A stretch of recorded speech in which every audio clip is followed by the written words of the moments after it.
TGIF. Hope you all have had a wonderful week. I know you are ready for the weekend to begin. So, welcome to the Just Ask Char advice channel. We will be getting started very soon. So get comfortable, get ready, and relax.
We sincerely thank you all for your support. This channel is sponsored by you, the subscribers. When you want to hear another perspective for yourself or a friend, then just send an email for advice to JustAskChar@gmail.com.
All right, we are ready to get this show started. Be sure to like, share, and subscribe.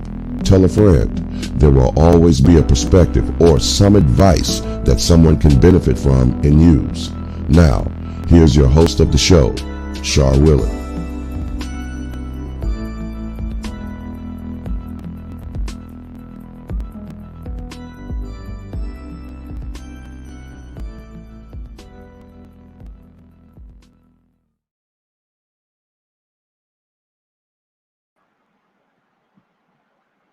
Greetings. Hello, everyone. TGIF. How are you doing? And are you ready for the weekend, baby? How was your 4th, everyone? Did you go outside? Were you mingling around all the people with a mask on out there? Tell me you did that. Tell me you didn't do that. You can be honest. I don't have a problem. You can be honest with me. I won't tell nobody. Well, I hope you guys did enjoy your holiday. I hope you guys stayed safe. You know, social distancing is still something that we're practicing. You can do your own thing, of course, but it is suggested that you do go ahead and, kind of stay away from some folks anyway. Other than that, I don't know what's going on, but it seemed like the fireworks were louder this year. I wonder why that is. Were they more powerful? Were they able to buy those that were more, powerful, or what? I don't know. And they started earlier this year too. They started early. It was kind of late June, but it was still early. And I'm wondering. I'm like, okay, you're spending your money on this, and we got to be careful when it comes down to traditions. And that's regardless if you know the history of the Fourth or not. Just the tradition alone is why a lot of us do it. And then some, we just enjoy the fireworks in general. But as far as spending money, that's money that's going up in smoke. And if you don't have it like that, and even if you did have it like that, save your money. You ain't got to do that. I said, it may sound funny, but I said play the tape. You can Google and find some video where there's some fireworks.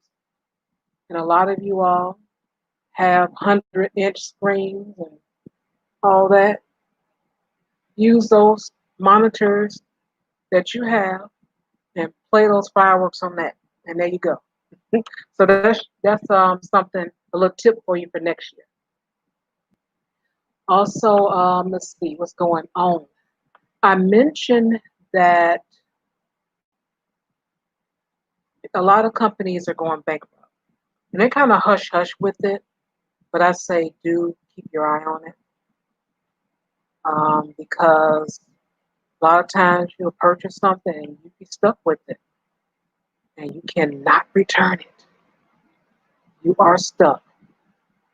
Also, pay attention to your credit card, because now there's more fraudulent charges being added to your card.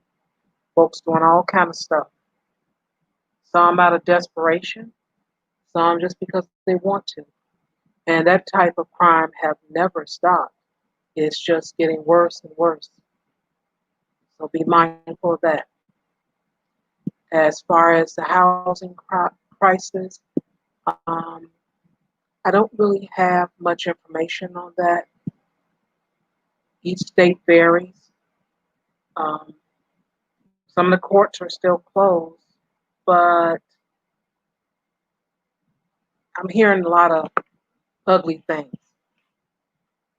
Once I get some more information, which I really have to go digging for it, I will pass that to you, because there should be some help if you have trouble paying your rent.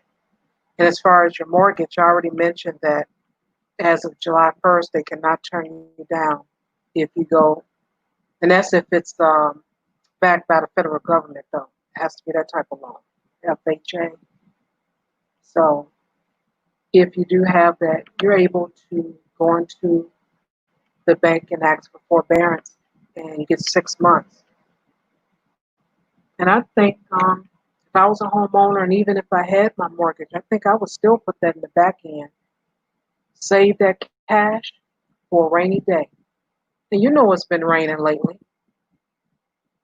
so that's something I would consider. Let's see what else I got for you. Uh, oh yeah, we got somebody with a birthday. I wonder who that is. I'm not for certain. Let's see if I can figure it out. Poetic Chaos. Happy birthday to you. Hope you have something planned fun for tomorrow. Uh-huh. I'll be having a little wine tomorrow. I'm sipping on tea today. So, but I'll join you, okay, tomorrow. And tomorrow we will have the uh, article reactions. We will be back on that. I figured since it was the holiday, I had plans. Didn't turn out the way I wanted them, but anyway, I had plans. I figured you guys would too. So I'm like, let's skip this Saturday. But we are back on like popcorn for next Saturday.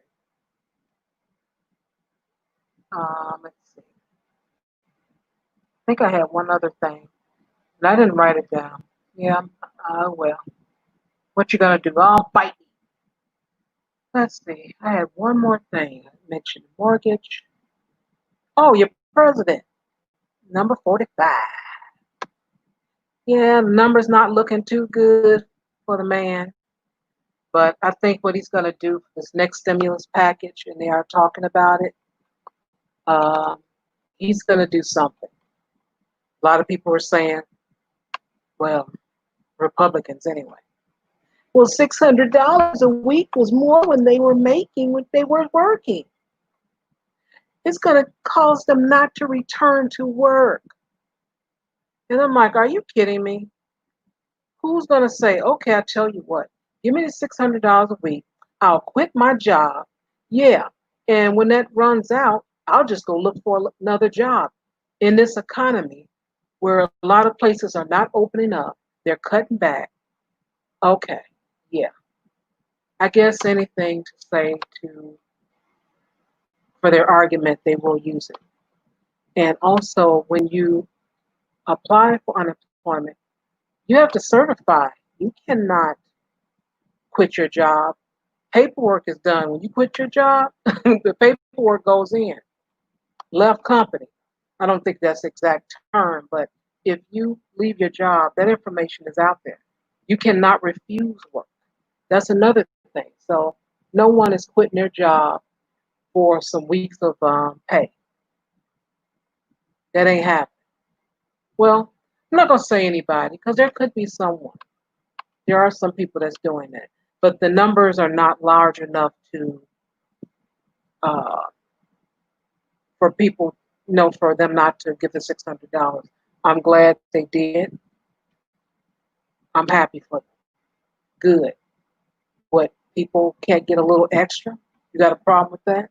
Oh, you don't want to give them some of their tax money back?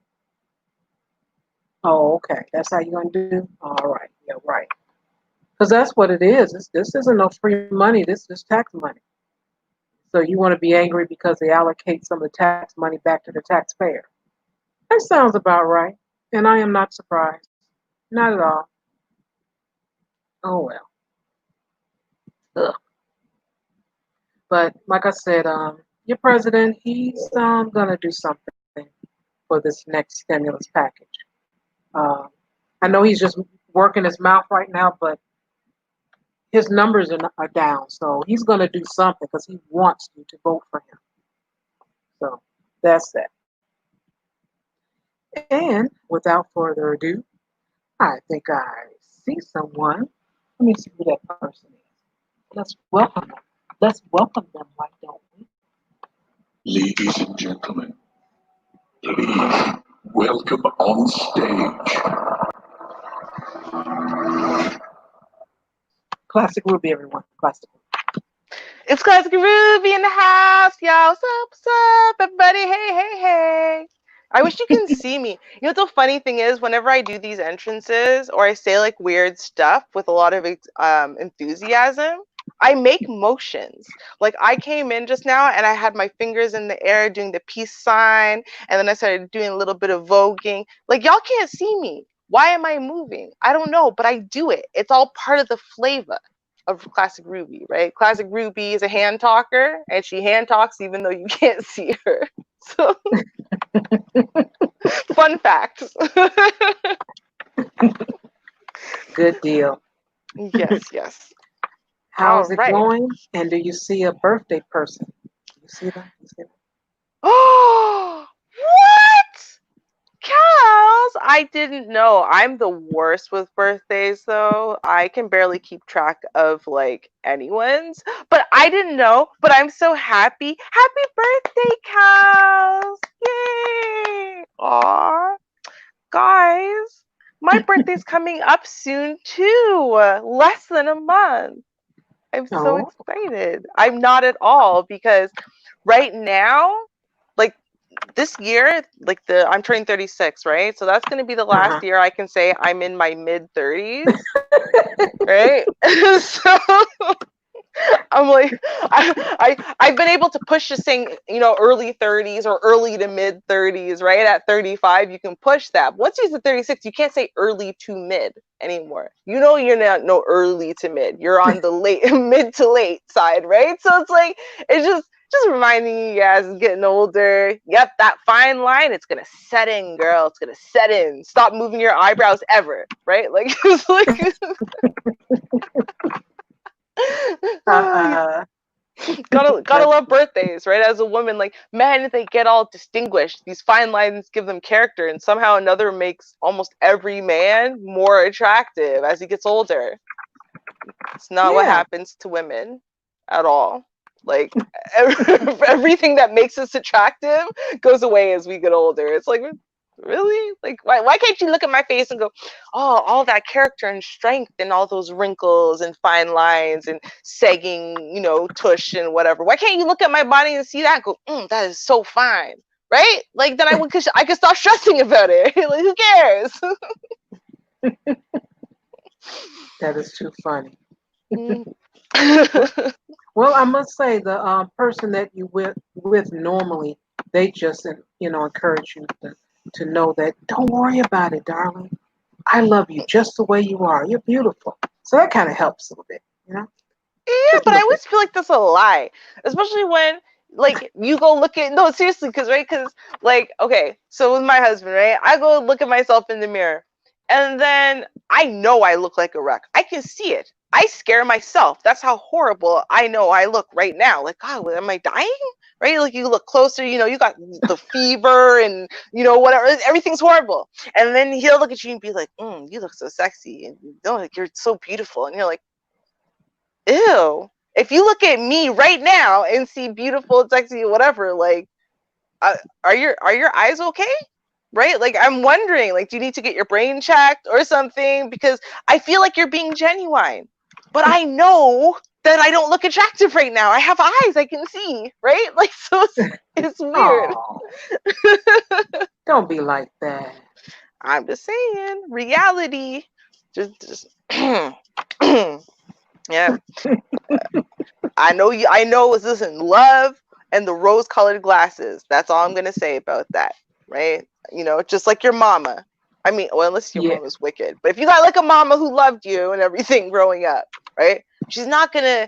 Now you'd be like, Mom, I think I'm ugly. She's gonna go, oh yeah, you are hella ugly. She's not gonna do that, right? She's gonna go, right. you're beautiful. I see you. Look at that face. Look at that this. Look at the strength of your giant chin or whatever, right? Like, they look at your features in a different way because they're your mom. And I feel like, in a way, that person that you're with, they fall deep in love and attraction with you. So I feel like they see an average of you whenever they look at you. Even if you're at your worst, they don't necessarily see you at your best either in that moment. They kind of see the average of you, right? Like, what's the average way that you've looked to them in the last year? That's the way they see you. So if more of those days you looked attractive than unattractive, they see you as attractive. And if more of those days you looked very, very unattractive and you suddenly put like a whole bunch of really nice clothes on and blah, blah, blah, and you look fresh to death, I think they look at you and honestly still see you as unattractive to them.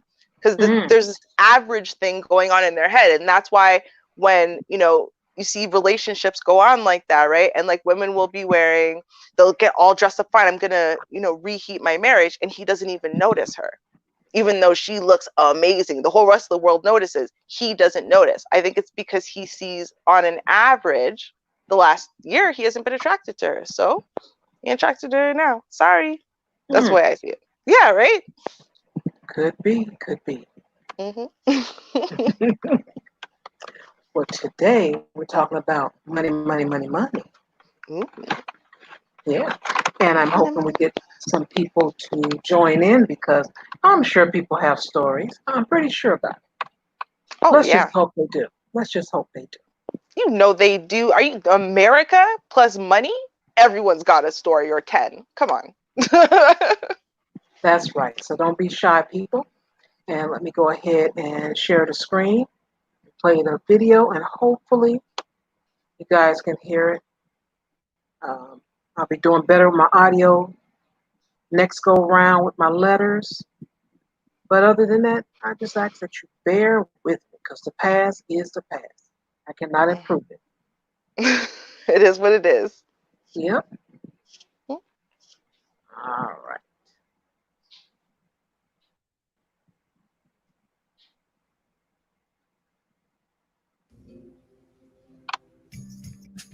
Today we have a letter from a young lady, and I'm ready to get started.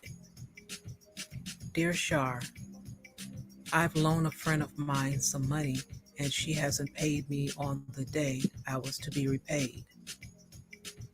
She and I usually hang out on payday Fridays, but she was not returning my calls. When I text her the next day, she said she had something important that came up, and oh, by the way, I'll pay you back next payday. We've been friends for a few years, and I'm so surprised that she was MIA over $20. What do you think about my friend's response? Okay, well, thank you so much for your letter. Yep. All right. hmm You do not mix, that's why they say you don't mix business with pleasure or with family or with friends. And nobody ever takes that seriously, right? Like, nobody takes that seriously. You need to realize, like, that intimate relationships that you have with people is not the same thing as a business or a financial relationship with someone. Um, and I think it makes it worse too when people get it twisted and they expect that, oh well, whenever I call her, she calls me right back. Whenever I do this, she does that. Whenever, so therefore that makes her very reliable. That's probably true. She probably is still reliable in all those other ways, but like that doesn't mean she's reliable with money. Like, what were you thinking? Oh no, this poor girl. This poor girl. Well, Uh, I notice my coworkers when it comes down to how they spend money, because it's really in your face. You can't really not see it because they'll talk about lunch. If you always see them going out for lunch, if you see them bringing bags back from shopping, depends on the location that you're working. So they kind of tell you their spending habits. You know. Yeah, yeah, I mean, they do. But see, I think that when someone is a friend of yours, right, it's kind of like, okay, so I'm hanging out with my friend. My friend says that, she's got lunch today and, oh, we're going to go shopping. And, she's going to mutter about, all the things I'm going to mutter about as far as, penny pinching and whatnot. I'm not adding up her money constantly. Do you know what I mean? You're speaking with someone all the time. So it's like you might know I think as a friend, you know that they're generous or not. You know if they're like a wreck irresponsible. But like those people who are in between, who they're just not good at paying back their debts and stuff like that, like Uh-huh. that isn't a trait that you're gonna be able to pick up on. You might know that they spend frivolously and freely, but someone can be a very frivolous free spender and also very responsible as far as paying back a debt though. You know what I mean? They're just open with their money. So, and I think that when someone cares about you and they're also spending their money on you, let's say, and their time on you, then you feel like, well, hey, I lent them a little bit of money. We're always giving each other stuff and money, and this is not going to be a problem. You're thinking because there's always been a free exchange in this relationship, but Yeah. not realizing part of the issue actually is just that free exchange. So I have friendships. I don't know about you. I have friendships. I do have some people where we can exchange money. That is to say, um, you know, I'll loan you. I loaned my best friend. Shoot, I can't remember how much. It was about like $600. It was a really last minute thing that happened the day before she was flying back to Jamaica with her 2-year-old preemie son. For the first time to see her mom. She had been through all of this, and then literally, I can't remember what happened, but she got like 3 flat tires on the road. And it was just like she didn't know what she was going to do. It's either she's taking it out of the rent or, not having a car, and she can't not have a car with a special needs kid, basically, right? So Right. I said, all right, cool, I have it. so I'll pay for it. And she's okay, I got you. I'm gonna pay you back. I said, no, it's okay. You pay me back when you can, right? That's like my signal for I don't expect to ever see that money again, and I'm okay with it, right? Because I measured that in my head. That's free exchange, but she would do the same for me. So now, if roles were reversed, and suddenly I needed $200 for groceries or something because I'm in a bad spot this month, and I told her, and she had it, she'd give it to me freely. And neither one of us likes charity, so we call it a loan, but Okay. it's not actually a loan, right? That is different than when you even with her, a very structured loan timeline. Like, I'm going to loan you this. I can't really afford to do that, so you got to pay me back in this amount of time, and putting that pressure on it. That's a very different situation and a different scenario. And I would still say, even with my best friend of all of these years, with all of the actual even money exchanged between us and stuff, I still would not loan her money under those circumstances, because it's different. It really is. I'll say, if you say loan, that's what it is. Best friend, parent, whoever you are. And I expect you to give it back. I also have a rule that if it's something that I cannot afford to lose, then I can't give it to you. I can't loan it out to you. Right. So at least if I do loan it to you and don't get it back for whatever the circumstances are, I'm okay with that. It's going to be a little uncomfortable for you, not me, because I'm going to keep asking for my money and we're going to set something up. I don't care if it's $2 a month, whatever it is, I want my money back.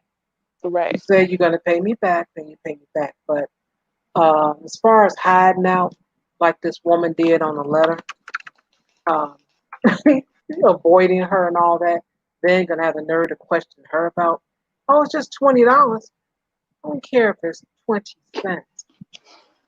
You're going to change your whole world, the way that you do things to avoid me. And the only reason you're doing that is because you owe me money. Yep. What the heck is that all about?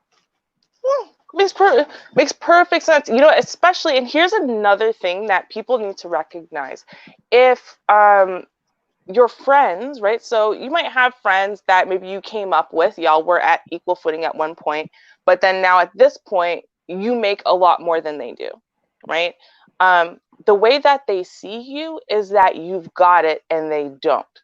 You You're can right. do without it and they can't. So, for her, like, she's looking at you like you're sitting there and hard pressed over $20 when she's struggling. Like, as a friend, you probably should have just given that to her anyway. Like, you can afford it, right? Yeah, no, people feel entitled I to your know. money. They You're really right. do. Right? You are correct. But they will not tell you that. No. That's what I don't get. If you think that, because you can't control how someone thinks. But if you think that, now you need to say that so we can discuss it. Oh, Shar, well, I didn't think you really needed it that badly. Right. Well, I would like my money back. I worked for it. The world didn't stop, and I was able to pay my rent. But I would like my money back. Right. And you stated you'll give it to me on Tuesday. I waited for you to say something, and then when I called you, you avoided me. Why did you do that? So now you're going to start getting uncomfortable because I don't care. We need to talk about that because this is too much. But continue. I just wanted to join in with that. Yeah, no, you're absolutely right. And see, this is the thing, right? It's the reason why we don't acknowledge that, right? I mean, think about how, kind of, bitch ass that sounds, right? Like, I'm entitled to your money because we're friends. You make more than me and you can afford it and I can't. I can't afford to go without some of your money. You can afford to go without it. Therefore, as a friend, you owe it to me, right? We know that is not that's not like a functional way of thinking. And we know that that's not right. but we feel it, right? It's that envy, it's that jealousy, it's that edge creeping in that happens between relationships of people where one person has more money than the other, and the person who has less money has that mentality. And it's so common. You actually see it in movies and stuff like that, where one friend makes it, now they start balling and whatever and blah blah blah, and they always got one friend on the Right. circle of friends on the edge who owes them some money. It's always a discussion that gets dropped. We make jokes about it and whatever, but this is a real thing that really happens to people. And it's not a good excuse, but it's one of those excuses, one of the reasons why people say, well, I'm going to distance myself from all of my old friends and family when I make money. Because suddenly they feel entitled to my money and my earnings. I don't get to build up a savings. I don't get to build up a 401k. I don't get to live a nicer life. I don't get to have overall higher expenses this month because they can't afford their much lower rent and their much lower expenses. I owe them my money. And I'm not giving it to them and whatever. Now they hit a hard spot. I bail them out. There's that moment they feel like, yes, oh my God, thank you so much. I'm so happy you were here to bail me out. I'm happy I never asked before, so you'd say yes and whatever. And then they start budgeting for the next week, and they realize when that check comes in, they're going to give you back your $20, and them giving you back your $20 means they can't afford cigarettes and they can't afford this, but you can afford everything, right? You'll be able to afford everything without the $20. Why do I have to sit there and struggle right away and not be able to afford nothing, when even if I give you back that $20, it makes no difference on your life? And then it's like, well, as a friend, why would you want to do that to me, put me under that kind of pressure? Especially if the number's low, open medium numbers, and it makes no difference to you, makes all the difference in the world to me. I think that's really probably the kind of friend we have going on here. All right, and welcome to the show, DeAndre. Welcome. Hey, DeAndre. Hey Ruby, hey Char, welcome. I was listening in the clouds, and this is one of my favorite topics. Oh. Yeah, this is where I had to learn the force of petty. Like this is where all the pettiness first started with me. Okay. Well, we'll go ahead and you share with us, and then I'll share a couple of stories, and then have someone else add it to the panel, and they'll join in too. So go ahead. There was when Ruby was talking earlier about how when people get money and they get rich and stuff like that, they have this problem. And I remember watching this documentary on this Dallas Cowboy lineman. And I'm just going to keep it short with him. What happened was his family, his dad, they had a little business, and the only reason why he wasn't working away and slaving away at the business is because he was actually pretty good, like being going to school. But after he would go from football practice, he had to help his dad with his cleaning service, and his cleaning service pretty much accounted for like cleaning up crime scenes and stuff. You know what I'm saying? So long story short is he gets into he gets drafted, by the Dallas Cowboys, one of the top franchises in the world. And he told his parents, just like any kid, right? You know what? Y'all been struggling your whole life. My dad been working his butt off. So guess what I'm going to do? I'm going to buy you guys a house, right? So this is the house I want to buy you guys. And, it was in the range. I put the article right here. Okay, I'll put it in the chat room for you. Yeah. So if everyone wants to check it out, and it's also a video, I think it's about, if you could check it on YouTube. But basically, he brought a house. He's got a wife. He brought a house. And what happened was they came back with the house that they wanted, which was 2 times the worth of his house. And he was like, no, you can get what I got, but you ain't getting double over that. And then they tried to run this guilt trip, and his wife was like, this ain't right, and blah, blah, blah. So what he did was he reached out to the Cowboys because his work performance started going down. He was getting so stressed. It was affecting his job, and then he got the owner basically got him an accountant. And he said, this is how you deal with family members that want money. They have to talk to the accountant. And if it doesn't make dollars and cents for the accountant, then they don't get the money. And he did this. And what happened, it was an incident where his sister came to his house threatening him No. and his wife, you know, that she's keeping him away from the family, blah, blah, blah, blah, blah. And they had to call security. And they basically, like, the owner brought his house and moved him somewhere else that the family didn't know about. Like, he's still in debt. Like, that was how bad it was. Like, they were doing so much, right? Because remember, this guy is making like 15 million, $20 million a year. Now, no one, I'm like, he's not like the premier guy, you know, but his job is to protect the premier guy. You can't have your shield cracking and stuff. Right? So, but after that, you know, that's, I want people to, like, if they get a chance to check this out, because it goes perfect with this.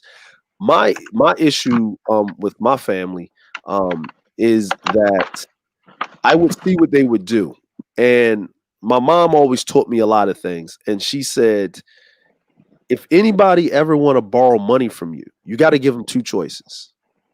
She said, one, ask them, do you want me to give it to you, or do you want me to loan it to you? Because if I give it to you, I don't expect it back. If I loan it to you, you're going to pay it back. And if you're late, I'm going to add some interest.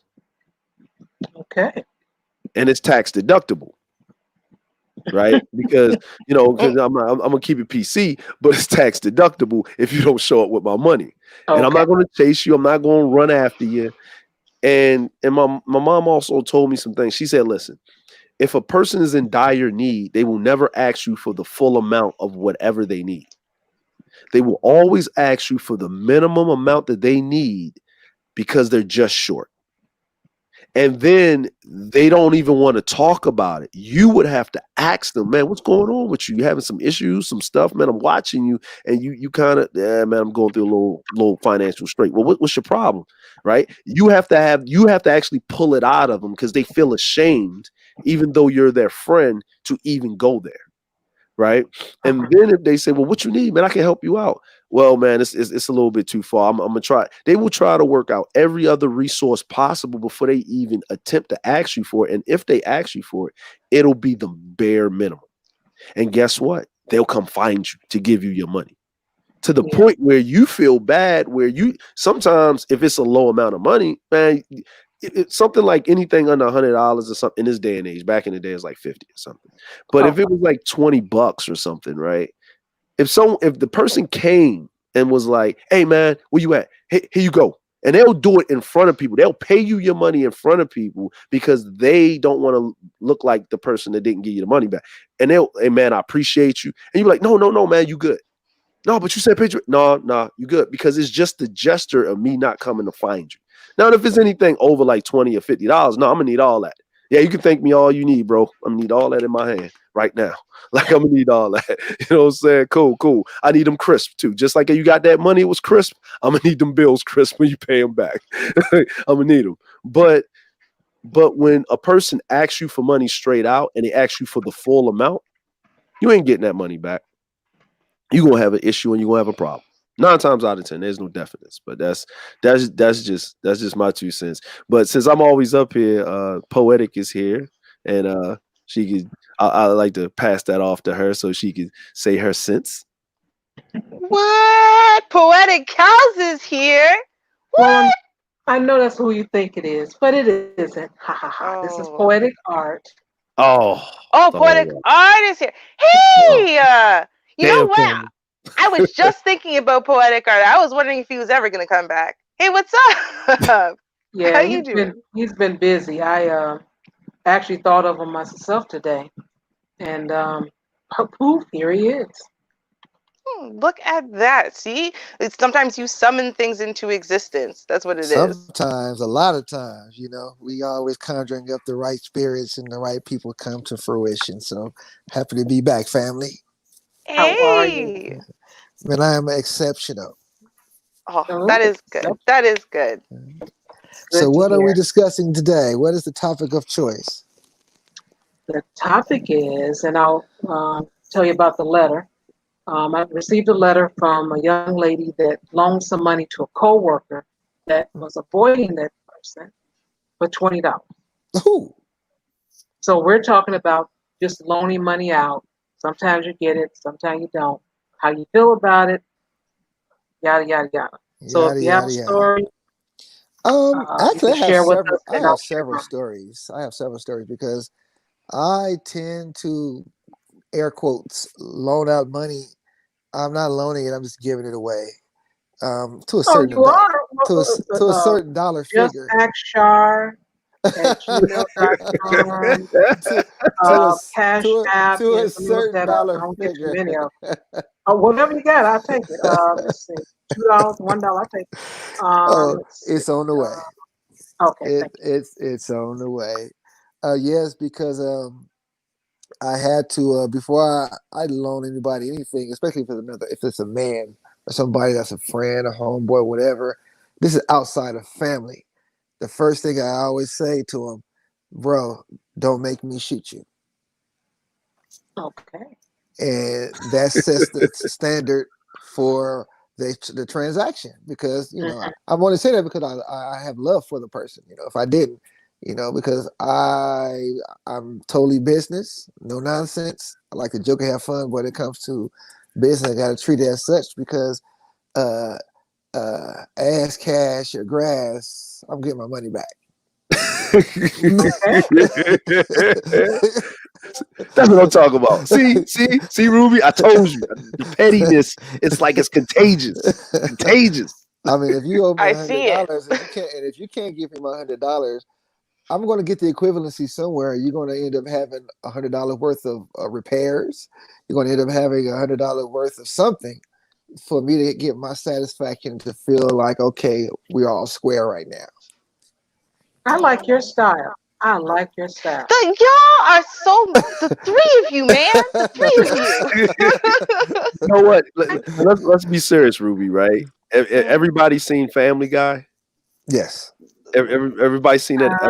Oh, I with a haven't. Stewie and Brian. Yes. Yeah, Stewie and Brian. Right? Yes. Ruby, have you seen it? Have you seen it? See? Yes. Yeah. See? See, so we I already haven't know what it's seen it. about. I haven't seen it, but giggle, giggle, giggle. Go ahead, tell me. Okay.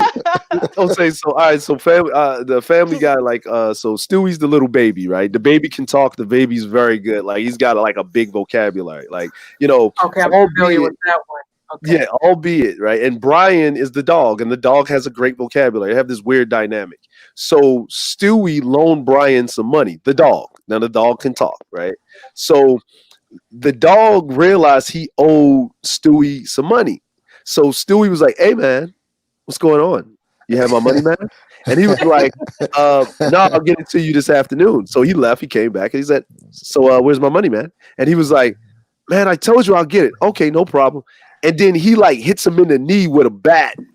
"You got Dang. 3 o'clock to give me my money." Like, and this goes on for the whole episode. Like he even blew his kneecaps out with a shotgun. Like I'm telling you, it was everybody knows. See, Don Oh, Cheesy. Everyone knows. that was so Everyone bad. knows. Wow. But this was $20. That's like that's a charity right there. They should have gave that. They should have asked, "Hey, can I have?" As opposed to loaning $20. But Mm. you know, what I look at is the fact that you avoid me. I don't care if it was 20 cents. If you tell me you're going to give it to me, then you're going to give it to me. You're going to return the money. It's a loan. It's just the fact of what you're saying. Other than that, it turns into a lie. And I just have Exactly. a problem with those lines. I had an That's issue with hard. I loaned well, he's my frat brother now, but at the time he wasn't, money to pay for his rent. Mm-hmm. And he's like an enormous person, he's a big cat. But I Uh-huh. had already figured out a size of how I was going to break him down to his knees and and be compensated emotionally for him not giving me my money until he finally came through. And after it took me too long, more than once after you gave me your word of the date and time, no, that's Uh-huh. too much. We almost lost our friendship.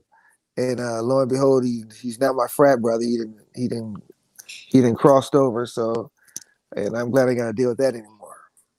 Well, how long did it take him? I mean, what was his behavior?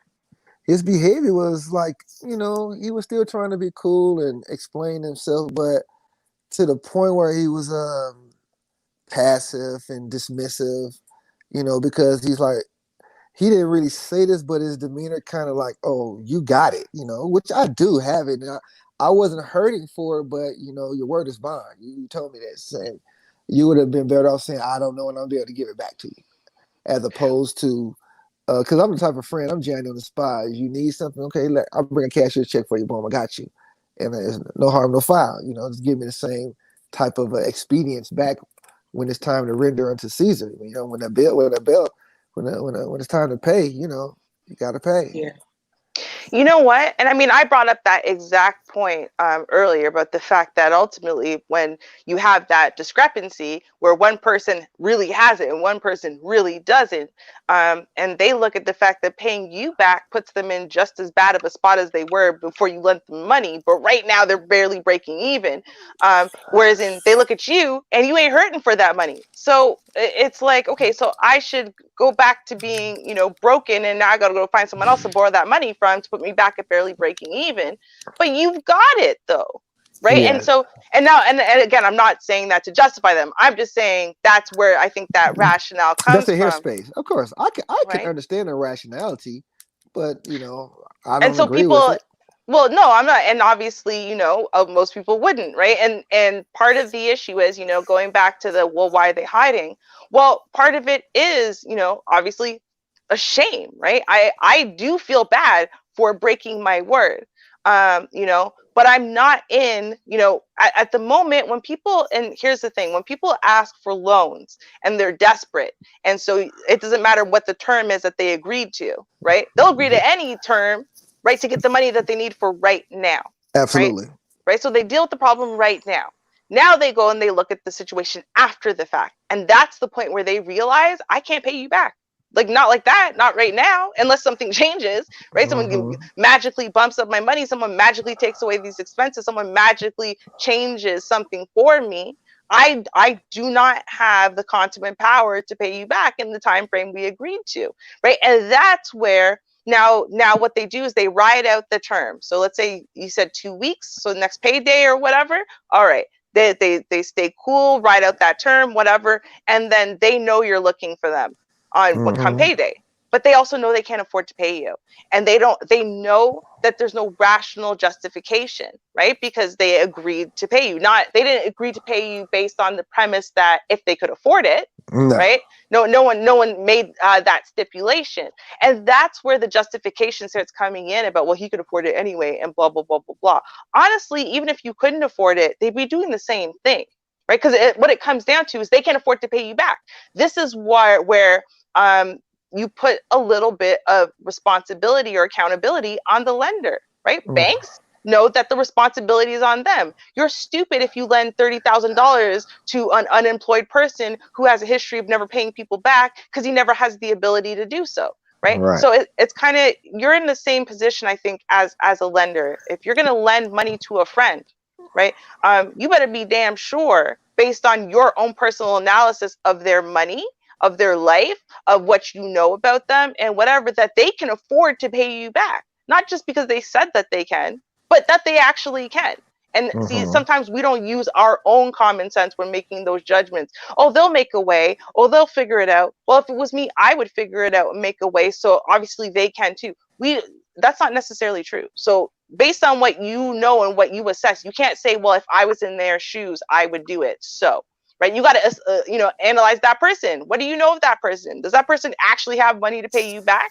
Or right now, did you just put them at breaking even? So there's no way they can pay you back without being in the red again and not being able to pay something, or not being able to feed one of the kids, or not being able to get to work, or whatever it is, the position they were in to begin with, right? Like, we got to look at that and realize, like, yes, they owe you money, but also, was it logical of you to loan them money thinking you were going to be able to get it back? Or would it have been more logical for you to look at it, be like, yo, if I give them this money, I'm not getting it back because I can see that they can't afford it. No, it's Mhm. more like I just want to see my brother out in the streets. Hmm. And that's brother, poetic. That I totally agree with you. But Ruby know where this is going, right? See, I totally agree with you, and and you do that because you don't want to see your brother out in the streets, right? Um, and the way I look at things, I usually, when people ask for money, I'll make the decision for them. Because if I really love you as a person and you're my brother, and you got to accept people for who they are. So Right. if you see them and you don't want them out in the street, and he's like, "No, I'll pay you back."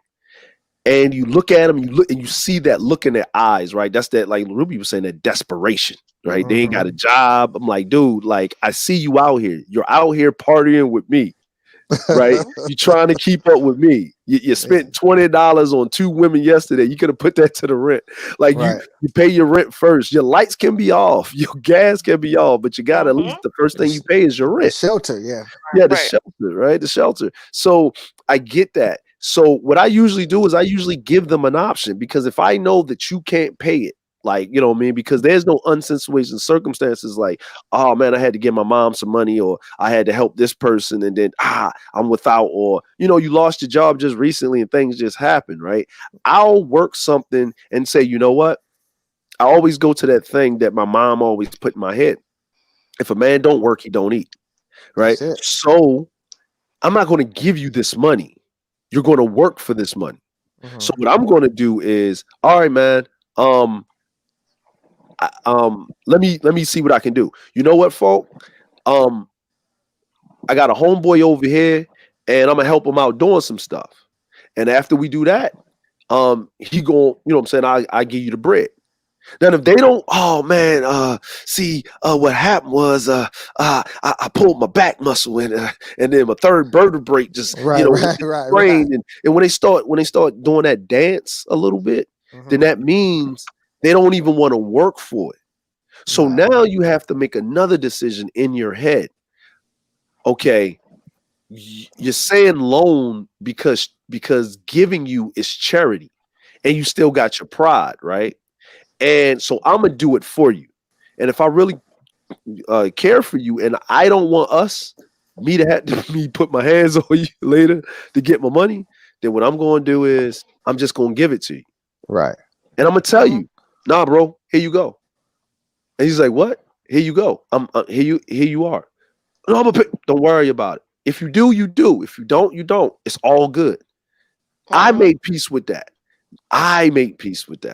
Right. That's it. Like, and we good because then it gets into this thing, because if you can't pay what you're supposed to pay, right? Without and I know your track record, how you going to pay the person that will give you the most leniency? Absolutely. Right. Yeah, exactly. I'm gonna add to that one. If it's a person that, like you just described, that you know that they're out there partying and stuff and they just blowing their money. I understand the term pocket watching, but I have a right to do so. So I'm gonna be watching. That's what I'm gonna call it, pocket watching. I'm gonna watch how you spend your money. I can't help it. If I'm around you, you're my friend. I see these things. There's nothing I could do about it. We're going shopping. I see how you spend. When we're on the phone, you talk about how you're going to spend it. When we're on the internet, I see how you're scrolling and put stuff in the cart and all that. I see these things. So I have a right to analyze what you do and calculate that if I'm going to get the money back. And that makes me decide if I'm going to give you the loan or not. I'm going to move that on back to work. A lot of times you're on these jobs, and I mentioned this just a little bit earlier, that you see a person going out to lunch all the time. It depends on where your location. I'm in Chicago, and a lot of times we work near downtown or in the downtown area. They go shopping at lunchtime, bringing back bags from Macy's and all these different places. And Next thing you know, girl, I ain't got no money. Girl, I can't wait to payday. Woo, woo, woo, and all of that. Mm, I pay Mm-mm. attention to all that. It's not that I'm trying to, it's there in my face. I'm yep. spending 8 hours or more with these people 5 days a week. Right. And if you're doing overtime, you see them 6 days. So they're there. I Yep. can't Mm-hmm. help but to notice this. So if it's pocket watching, I'm doing it. So Hey. when you come to me and say, let me get $40 for payday, my mind is going to start calculating. Do, do, do, do, do, do, do. Nope. The answer is no. And Mhm. normally it is no. And it's not because I don't have it or whatever. It's because I don't want to get involved in that. Because Yep. Right. normally the person, once you start doing that, they'll continue to come to you. Right. Yep. Yeah, And because of codependency. right. And I'm Mhm. like, I don't want to be involved in that. I like the co-worker relationship we have. I'm good. Right. So I pass. Yep. Hard pass. Yeah, no. And see, I think that's the thing, right? To me, that is like I'm not trying to be like for this poor woman who's feeling some ways, right? I'm not trying to be like, well, you should have known better, right? So too bad, right? Like, that's the game, right? You charge it to the game. Right? I'm not trying to say that necessarily, even though I kind of am in a way. I would be willing to bet money that she knew, right, that banks shouldn't lend her friend money, right? That credit cards should not be issued to her friend, and Mm. so on and so forth, because she knew that her friend either couldn't afford those types of things or is too irresponsible to handle them. Has a bad track record of being like, man, I'll pay that bill next month. They still keep my lights on unless da da da da da. Right? You know what your friends are like, right? I Wow. think she just bypassed what she knew about her friend and said, well, because of our friendship and our love for each other, that means you'll give me back my money, right? You won't break a promise to me. You wouldn't do that to me. But this is where it comes down to people, friendship and money. Love and money, family and money are two different things. And the Those way are things people, that will really destroy. You got to look at it as far as relationships as well. Like, oh no, there's no way we could coexist with those type of terrible finances and how you deal with money and just placate people off and you just spend, spend, spend, spend, spend. I just functionally, I don't understand how people do that because I am always planning months ahead. mm-hmm. Well, okay, so as an impulsive person, as the impulsive person here in the room, um, I already know I ain't shit. No, but gonna be real, just gonna be real. No, but see, the thing is, right, is that I am not super great at planning. I am and I'm not, right? I'm also an irresponsible child inside. And I'm an impulsive child inside as well. Not for even like ridiculous things. Like I just do stuff like I'll be in the grocery store and I'll be like, oh, what's this? This is so cool. I should buy it. Why? Because I saw it on cooking show once and it's like $8 a pound and you need 10 pounds to make this thing. But I'm going to buy Wow. 10 pounds of this thing that I've never cooked before. And I know me. If I'm unfamiliar with it to that extent and I'm scared of it, I've never even eaten it before, I'm not going to cook it because I Right. don't know if it's going to poison me. I don't know if I'm really going to like it. I don't know if I'm going to She cook gonna it fix some right. blowfish. Yeah, Oh right. So I'm Lord, gonna no I'm gonna man. have all my fridge full of $300 worth of useless stuff, basically, in essence, because I'm never gonna use it, and I'm gonna refuse to touch it till it goes bad. I'm ridiculous sometimes. I know this about me, right? Right. But that doesn't make me irresponsible all of the time. But yeah, there are some aspects when it comes to spending that I'm very impulsive and I guess rash, you would say, right? And so there's all different kinds of ways of managing money and managing your life and whatever, but see, that's the thing. It's like I'm an impulsive, rash kind of person, so I don't plan to not have the extra $200 I thought I would be able to have. I didn't plan for that to happen, but it happened, right? I didn't Wow. plan, and so Wow. yeah, no, I didn't try not to have the money to pay you back. It just happened, right? my No, so gosh. right, but that's like now right, for me, I'm the type of person where I feel so bad and so over obligated to people, and that does include money, and like I feel really guilty about things. If I wouldn't be able to pay you, man, I'd be on the phone with you, pleading my case, because I'm really sorry, but I'm really going to work this through. I now have a 30-day plan where I'm going to be able to get you that money. Please, please believe in me. I'm so sorry about it, right? I'm that person, right? I'm going to come to you and just tell you what's up. Right. But with that being said, that's the way I handle money in general, right? You can look at the way I care about money in business in general. That's the way I handle things. So you can be sure if you lent me money, you're going to get it back. And if you didn't get it back, I wouldn't pull the disappearing act. You would probably know the second I knew that you're not getting that money on Friday, like I said, right? Like, Yeah. My.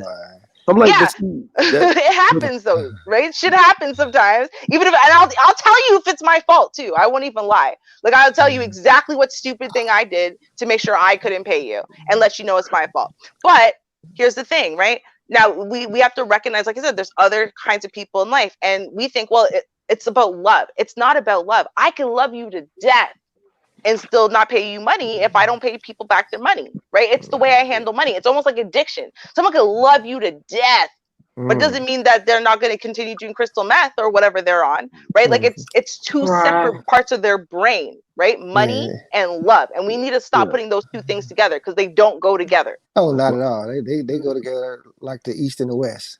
exactly. But like, and because I have, like, everybody has this thing that pisses them off, and where it escalates, where people that loan you money don't pay it back, right? Now what Ruby is saying, I respect that, right?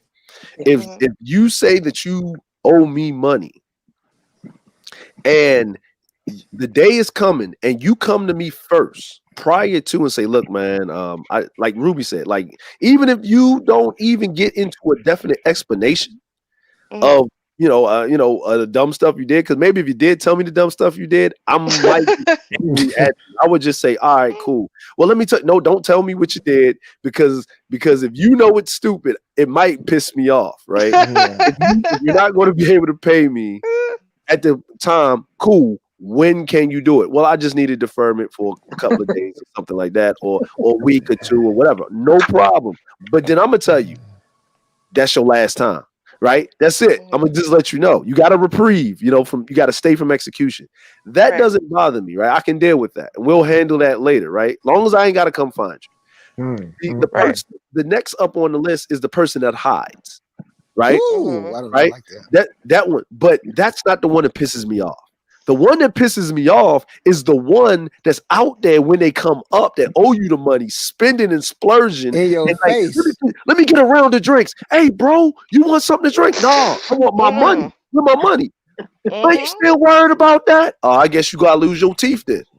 Like, it's like, that's the person that pisses me off the most. Not the one that tells you and say, man, I ain't gonna have it. Now you get another chance with that, right? Because they didn't have it when you gave it to them. So why, so if they were grown enough to say, man, I ain't got it, I'm still trying to figure things out, cool.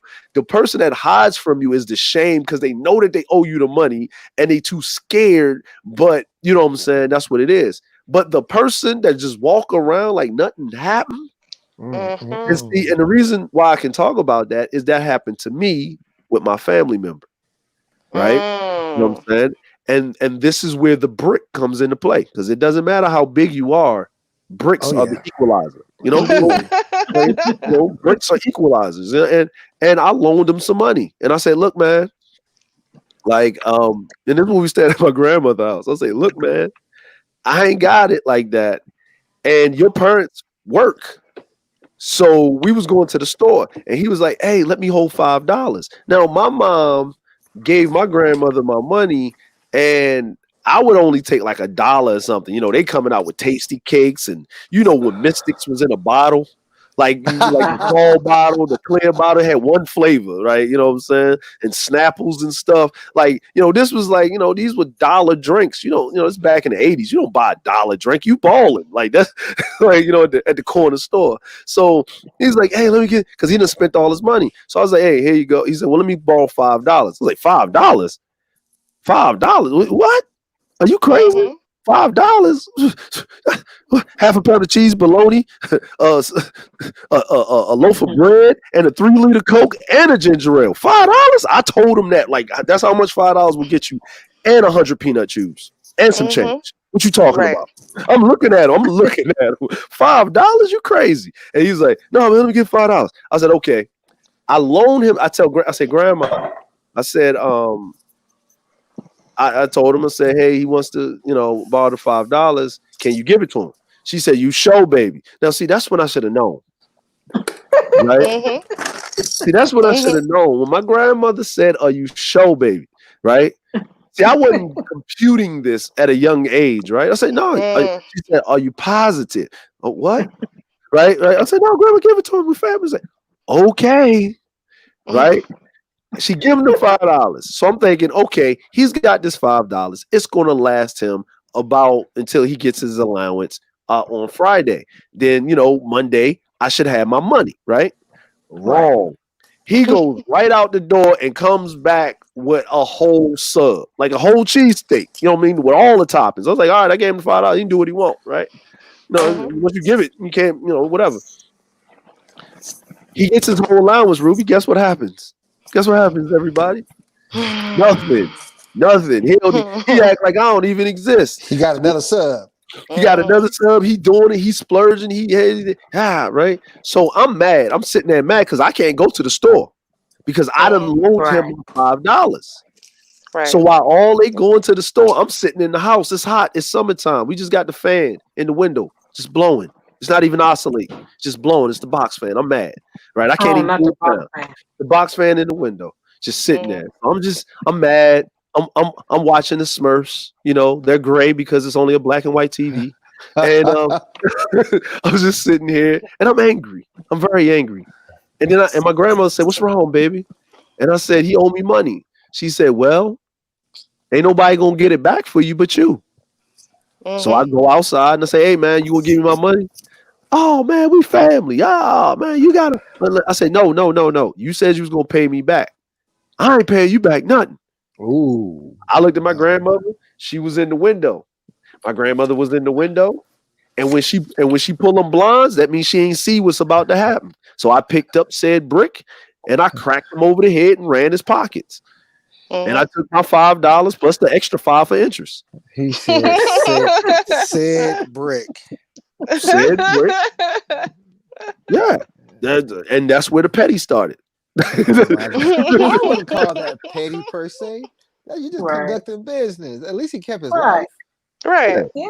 Yeah. Mhm. Yeah. He got stitches. My Mhm. aunt was very upset with me when But you she taught him a came. valuable lesson that he could take for the rest of his life.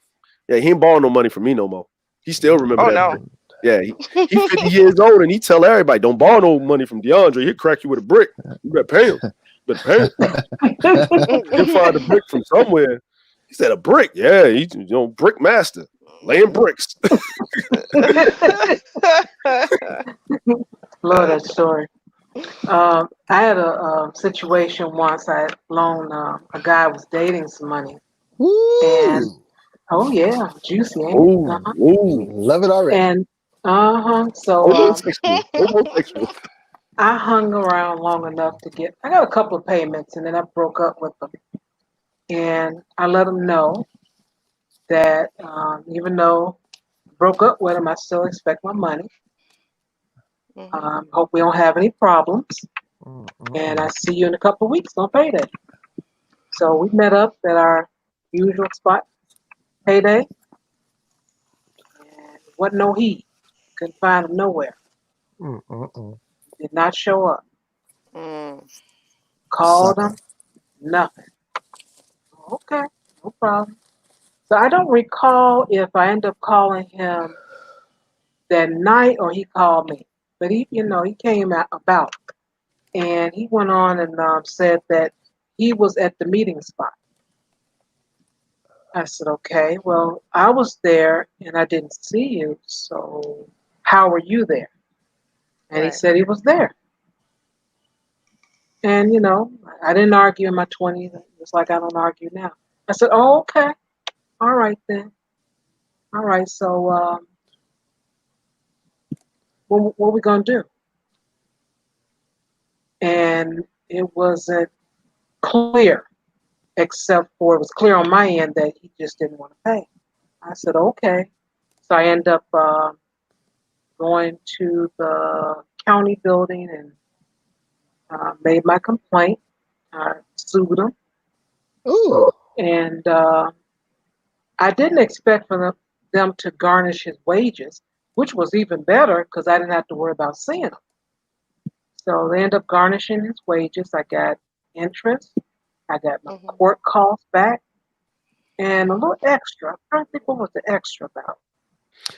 It was your mental anguish and pain. Oh, okay. Maybe that was the Yeah, $50. yeah. But I got it everything back. And I didn't expect for them to garnish him the way they did, but I'm like, well, that's on him. It I don't have anything did. to do with that. And Such is life. exactly. And I'm like, well, this will be a learning lesson for him. And let me see, a couple of years, 20, well, let's give it 3 years. It might have been a little bit longer. Right. Um, and he had the nerve to be with another friend of mine and wanted to talk to me on the phone. And once I talked back to my other friend, I said, I just don't get it. I would have thought he had enough of me, but okay. And I had no intention on seeing him again because, it's just, in my opinion, it's just not cool to backtrack. You are who you were when I was with you. You're still the same. Nothing Nah, changed. don't hustle backwards. Don't hustle. I never hustle backwards a day in my life. Yeah, it's not even worth it. No. But, it was nice. I got my money back and everything. See, Now, as that's the far difference. Mhm. No, go ahead. I'm sorry. And then in the future, like I said, always evaluate. Now, he had the money, he was able to pay. He just wasn't seeing me all the time. So I guess he said, I don't want to give you no money. Okay, you got your emotions in there. That's up to you. It's over with. Too bad. Get my money. I go back to saying when it comes to other people, same thing would have happened, but I always evaluate my loans before I, give them out. Right. Right. See, Char don't play. See, that's what I'm talking about. No, Char goes. Char ain't gonna. She gonna be. What is it? The People's Court. Yep. Gonna have. Char Mhm. ain't playing.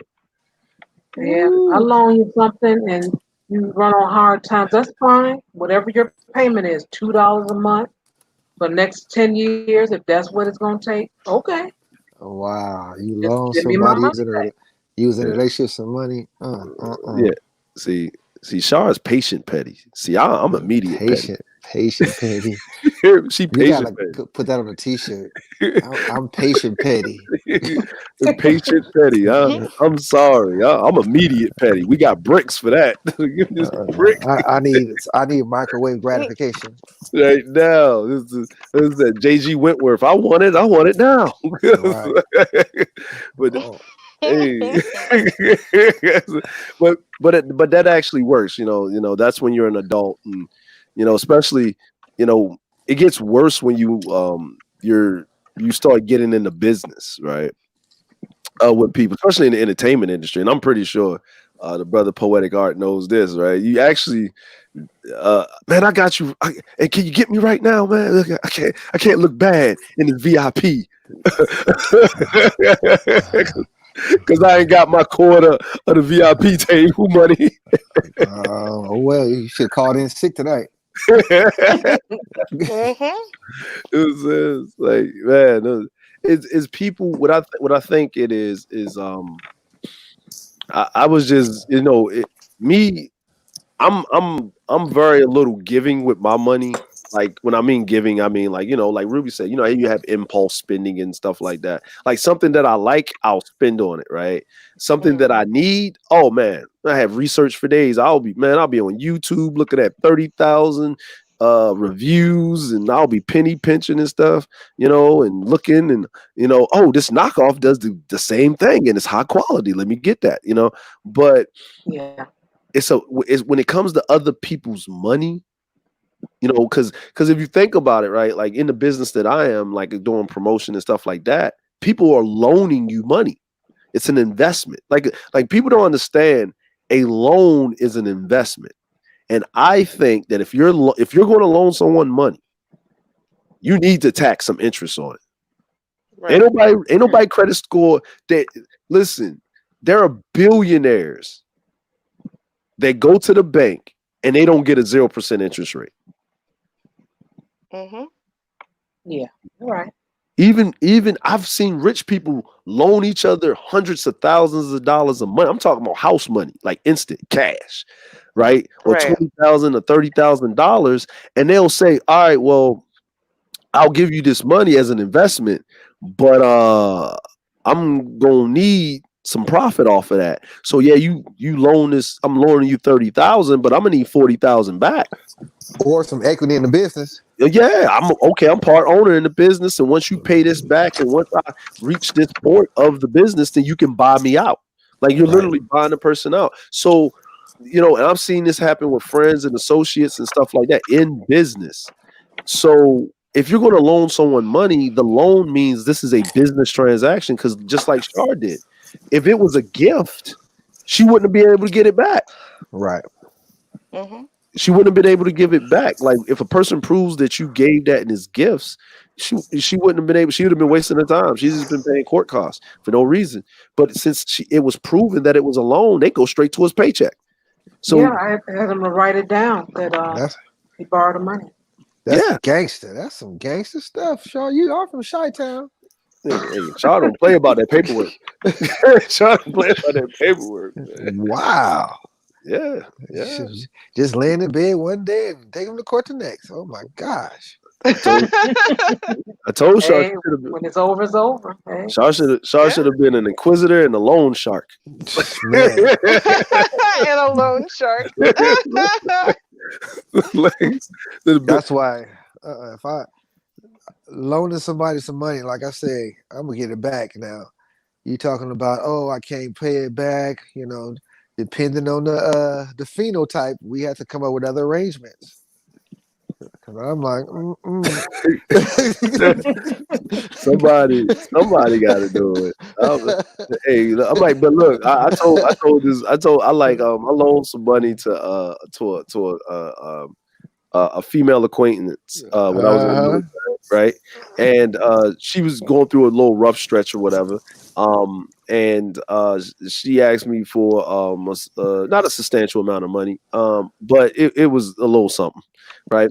And she was like, well, I can't pay you back anytime soon. I was like, oh, we'll work out a payment plan or whatever. And she couldn't come up with it, like for whatever reason. Whatever happened or whatever, and she said, "What can I do? Because I know I'm missing the thing." That's the kiss of death, right? And she said, "Well, what about this?" I said, "Listen, baby, no, I don't. Look, if I told her, if what you have anatomically was worth that much, you wouldn't have to borrow the money from me in the first place." If what you brought around anatomically was worth that much, we wouldn't have this conversation. Matter of fact, I wouldn't even be in your airspace. You wouldn't even be in this state right now. You'd be somewhere else. I say, so look here. I said, since you have an inability to be able to keep a roof over your head, guess what? She said, what? You got an extra room in here, so I guess I got a place to stay now. I just, you know what I'm saying? Like, that takes me back to something my big mama said, and I won't use her colloquialisms, but my aunts talking about they didn't have any money, and my big mama said, "Don't you know that a dry purse and a wet vagina don't mix? You get out there, you get some money." And I said, "Big mama said that?" And she said, "Yeah." So it goes to what you said. If you had what you had anatomically was worth anything, you would need no money to begin with. Exactly. That you don't. I wanted cash. I wanted some dead palm colored old people with some wigs in my hand on some pieces of paper, right? And a pulled back hairline. And a pulled back hairline. That's what I wanted. I wanted that. What you decided to do is you wanted to renegotiate the statement of business. So no, that's not going to help me, because what that's going to do is it's going to entrap me to give you more money, and that's all you're doing. If that's the case, I'm not making any money off of this. Now, I told her, say, hey, we could do it a step further. I could put you out on one of these corners and show you how to make the money, and give you, I said, but look, this is what we're going to do. So I stayed there for like a good month and a half and stuff like that. But while I was there, because we were cool, while I was there, she cooked, clean, of course it was on her house, but I had uniforms. Oh, I had a dry cleaner. You know what I'm saying? I needed somebody, what I'm saying, to take care, little necessities or whatever. And then she gave me, what she had at the time and gave me the money and stuff. And I promptly remove myself from the situation. But what I did when I was in that situation was I saw how she was living, and I saw that she was not good with money. Right. And what that comes into play is a lot of us, as especially as Black folk, we don't talk about money until we need it. Right. We don't talk about it until we need it. And we're not financially responsible, not because we just want to be this, that, and the third, is that we're just ignorant about finances. It hasn't been groomed. Yeah. Haven't been groomed. Yeah. So, and I helped her out. I said, look, what are you doing? And she said, well, I gotta get my hair and nails done. And I said, see, that's where you're messing up right there. Right. And, and it's no different than, I done had homeboys that will sit up there. I remember, when the cell phones came out. And when they came out, they had the Sprint phones and the Nextels and whatever, and they had the Sprint phones are the best looking phones, but they only had like 3,000 anytime minutes. And I had a Nokia, the little long ones with the spinach screen on them. They wasn't all that cool looking, right? But it was $50, 500 anytime minutes, and free nights and free weekends after 9:00. And if you pay the extra $10, your free nights and free weekends start on 7:00 on Friday night. So everybody knew, don't call Dre until after Dragon Ball Z go off. Do not call me because you're wasting my anytime minutes. I will not pick up. I will look at that phone. If you got an emergency, you just gonna die that day, because my 500 minutes mean everything to me. Those are my emergency anytime minutes. I'm in the house, leave me alone. But my friends, I would see them do this every time. Like 3 days before payday, they would be broke. They would be over my house broke, and then as soon as they get paid at 12:01, they be on the phone, right? Calling Sprint with they card, paying their bill so they can get their 3,000 anytime minutes, and then they just kick back on the phone talking to the chick again. And it's like a repeated cycle of stupidity. Just stupidity. With two-way pages. You up there talking on the phone with one ear, and you up here sending messages with your thumb with the other ear, with your hands and stuff. And then you're going to be broke again. So you know what I started to do? I can make money off of this. I said I can make money off of this. I said, and so they would come over my house, and they would call it Switchboard Central.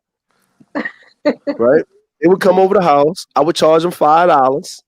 And you could use the phone for an hour. Now, here's the other thing, right? And this is where I was a petty, and this is where my direction came in, right? Sometimes I would come up missing. They couldn't come over my house, but the girls would call back, and I say, "Oh, this is Dre. Oh, is such and such around?" Nope. And they were like, "Oh, what you gonna do?" Well, I was trying to reach him. Well, how can't you reach a dude every time it's almost payday? He can't call you back, but you're talking to me. You're right. Mm-hmm. I'll be over just momentarily. You know what I'm saying? That's not petty. That's strategic. Exactly. Why are you justifying everything that DeAndre does? You're like, that's not petty. That's not petty. His logic is sound. Yeah, it sounds like. See, here's the problem. They was clowning about my Nokia phone. Oh, you just got that little $50 a month plan. Yeah, okay. Yeah, they was clowning, right? Yeah, okay. I'm gonna be petty. I'm gonna be petty. Uh, Wow. So Well, lending money. you know what? I will say this, and here's the thing. So I've had both good and bad experiences with lending people money. But again, what I realized, right? This is why I said, like, looking back at the fact, like, by the time I was in my mid-20s, I'd say I had a pretty good sense of it all.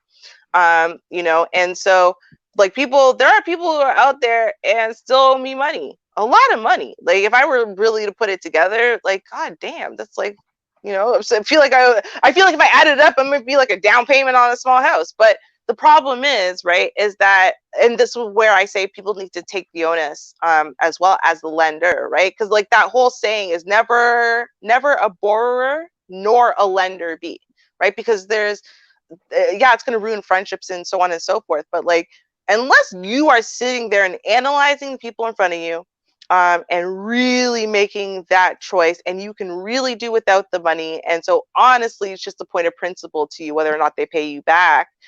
A. And B, again, analyze the person in front of you, though. Can they really afford to pay you back? And even if they could afford it, but they make a lot of money. Okay, but after all of their expenses, and idiocy is an expense for the record, can they afford to pay you back? Because if they can't, right? Think about it this way. Most people, when they ask to borrow money, they don't actually ask to borrow enough money, right? And DeAndre, I think you brought this up earlier. Most people ask to borrow just enough money so, like, they don't die. Right? They ask to borrow just enough so that way, like, yeah, okay, the roof stays over my head, okay, fine. But, they're still buried in the light bill, and, they still can't afford to feed the kids, and they still know that, there's this inhaler they got to buy for kid number 3 and whatever, right? So they know that they are in a terrible predicament when they ask you to borrow money, right? And they said they're going to pay you back, right? This is part of the issue. Again, we got to look at it as how deep in a hole are they? How prideful are they as people? Because if they're very prideful people, they wait until things are real bad. And it would have to be to the point where what they're asking you for is only, as you said, DeAndre, a fraction of what they actually need. So that's the problem. And that's what it comes down to. Are they such bad people? Sure, okay, they can't pay you back. And if we're being honest with ourselves, they can't pay you back something you could afford to do without, even though they made a promise to you. But okay, guys, so then does it matter? Is there anything in y'all that says, okay, if the reason why they can't pay you back is because honestly they didn't ask you for money to dig them out of the hole. They barely even covered one of their problems. They didn't spend themselves into their problems. Like, they weren't irresponsible to get to the place that they were. They got laid off from work and blah, blah, blah. Unemployment ran out. They still haven't found a new job. That's why they're in the position they're in. So they didn't ask for this bad position. Okay. And so when they asked you to borrow the money, right now they're ducking you because they feel shame. Fine. And I know no one likes being ducked, but given the fact that they asked you for $200, what they really needed was $1,200. So when that check finally came in, they were waiting on, it's going to pay off, some of that $1,200. If they give you $200 back, now the kid still doesn't get an inhaler, or the light bill doesn't get paid, then they're really going to cut it off this month or whatever. Like, does it matter to y'all, why it is that they can't pay you back? Even though they're acting a little bit, asshole-ish about it, fine. But does it matter to y'all? No, it matters, Ruby. Is I'm gonna say like this, right? It's that old saying, that old parable, right? Teach a man, give a man a fish, eat for a day. Teach a man to fish, he'll eat forever and stuff like that. And that's where it comes into play, because our people, like, listen, being like in a interracial or intercultural marriage, you see a difference, right? You see a difference, and the difference is, I have seen my wife one time, my brother-in-laws just walk up to their dad and say, "Daddy, I need X amount of money," the whole amount, not half, not a little on it, all of it. He said, "I'll pay you back, Dad." And I'm looking at her like, "Why are you asking her for money for that?" "No, I want this." I was like, "Yes." I was like, "But we don't need that." "No, I want this." and I want it, and Daddy gonna give it to me because I know you're not. Yeah, you dad going straight. We don't need that, right? But Mhm. but I'll pay him back. It has nothing to do with you on this one because she has her account. I have my account. We put the money together. Like when we got to pay the bills, we split it down the middle, 50-50. So that's how we Right. do things, right? So that's her money. I'm like, all right, cool. But if my quality of life goes down, struggle ramen, and you're here, we gonna have a problem. Like we gonna have a serious problem. But I've seen them do this. Um, other cultural people, they do this. They'll ask for the whole amount. With us, it's that shame, and it's not like we black folk, we can guesstimate what each other makes, and if we don't, we show like to brag about it. you You you know ain't what I'm never lied, saying? We like to brag about it, like, oh, I boy. just got a raise in my job. Oh Lord, praise God! Right? They just see how much money you done put in that offering plate. That offering plate, they done had 3 offerings, and you was able to hit every last one of them for $20. They know how much money you got. So yes, we don't do that, and we should understand that. Listen, no black person feels um we got this thing with black folk, right? They'll nickel and dime you to death. They'll accumulate this over time. Right? They'll ask you for $20 here, $30 there, $50 here, $50 there, $60 there, and then they'll end up on you $250 to $300 to $400, $500. They're not going to ask you for that up front. They'll just nickel and dime it out of you. You know, Yeah. um, and Mhm. and we just don't feel comfortable for asking for whole amounts of money because guess what's going to happen? You owe what? 1,200, 1,200, twelve W- hundred, huh? Uh, What? Even when it 500 is a stretch. when it comes to me, they would be better off asking for the whole amount. Exactly. You'll be better off asking me for 1,200 than $20 and come back another week and ask for $100 because if you can't give me that first 20, I'm not giving you no more. So you might That as is well true. go Yeah. big or go home. Yeah. Well, there's a persuasion technique, right? And it's called foot in the door. And that can apply to a lot of different things. But one of them is like this. So what happens is you ask someone for $50, right? When they say yes to $50, it actually makes them more likely to say yes to $100 or to $200 immediately afterwards. So, just like there's another technique where you if you do go real big, ask them for $20,000. They ain't got no $20,000 to give you. So now when they ask you for $1,200, it seems more reasonable, right? So there's 2 different ways you can go about it as far as persuasion. And normally for us, because we don't think on those big money levels and we don't communicate with each other on those big money levels, we're going to think about doing it the opposite way, where you try to sneak your way in. Well, I asked you $100. Well, if you can afford 100, you can afford 500, right? Like, you Right. know what I mean? We go that way, and we're hoping that by you saying yes to the first time makes it more likely for you to say yes the second time. Plus, you're also invested at this point. And it's true, you are invested. If you're helping someone get out of a jam, and you give them $100 to get out of the jam, and then you find out, well, actually, no, it takes $600 in total for them to get out of that jam. Well, you've already invested your money into helping them get out of the jam. So That's you true. actually rationally, you feel more compelled to give them the extra $500 to complete that investment. And now they're going to be out of the jam, right? And your brain, again, is not thinking at that point of, yeah, okay, but rationally, when can they ever pay you back $600? If they can't afford $600, how can they pay you back $600? Really, like you're not reasoning that part out. Normally, we can't, though. Let's be real. I guess I'm an outlier because I don't think like that whatsoever. How do you think? I'm like a straightforward. Like somebody say, "Hey, I'm going through this." I cut to the chase. How much do? What do you need? What do you need? Give me the Mm-hmm. figure because I don't want to hear all this. Because if I have it in my possession and if I feel like they're worthy enough to receive it, I'm going to move forward. But otherwise, I'm like, no, I can't do that. No, and I reserve that mainly for those in close proximity. If you Right. are like a 6 degrees of separation, 3 degrees of separation, kill yourself. That's not happening. I look, I don't blame you. Like, it. And I get it. I understand the rationale of everything, like why people do things they do, and the mitigating factors, and stuff. But like a wise man that was smarter than me and dumber than God, what does that got to do with the price of tea in China? It's like is we I'm like people we can see the nuances and how people act, and then people do this on both spectrums, and you're right. You'll ask for an astronomical amount. It's like negotiating, right?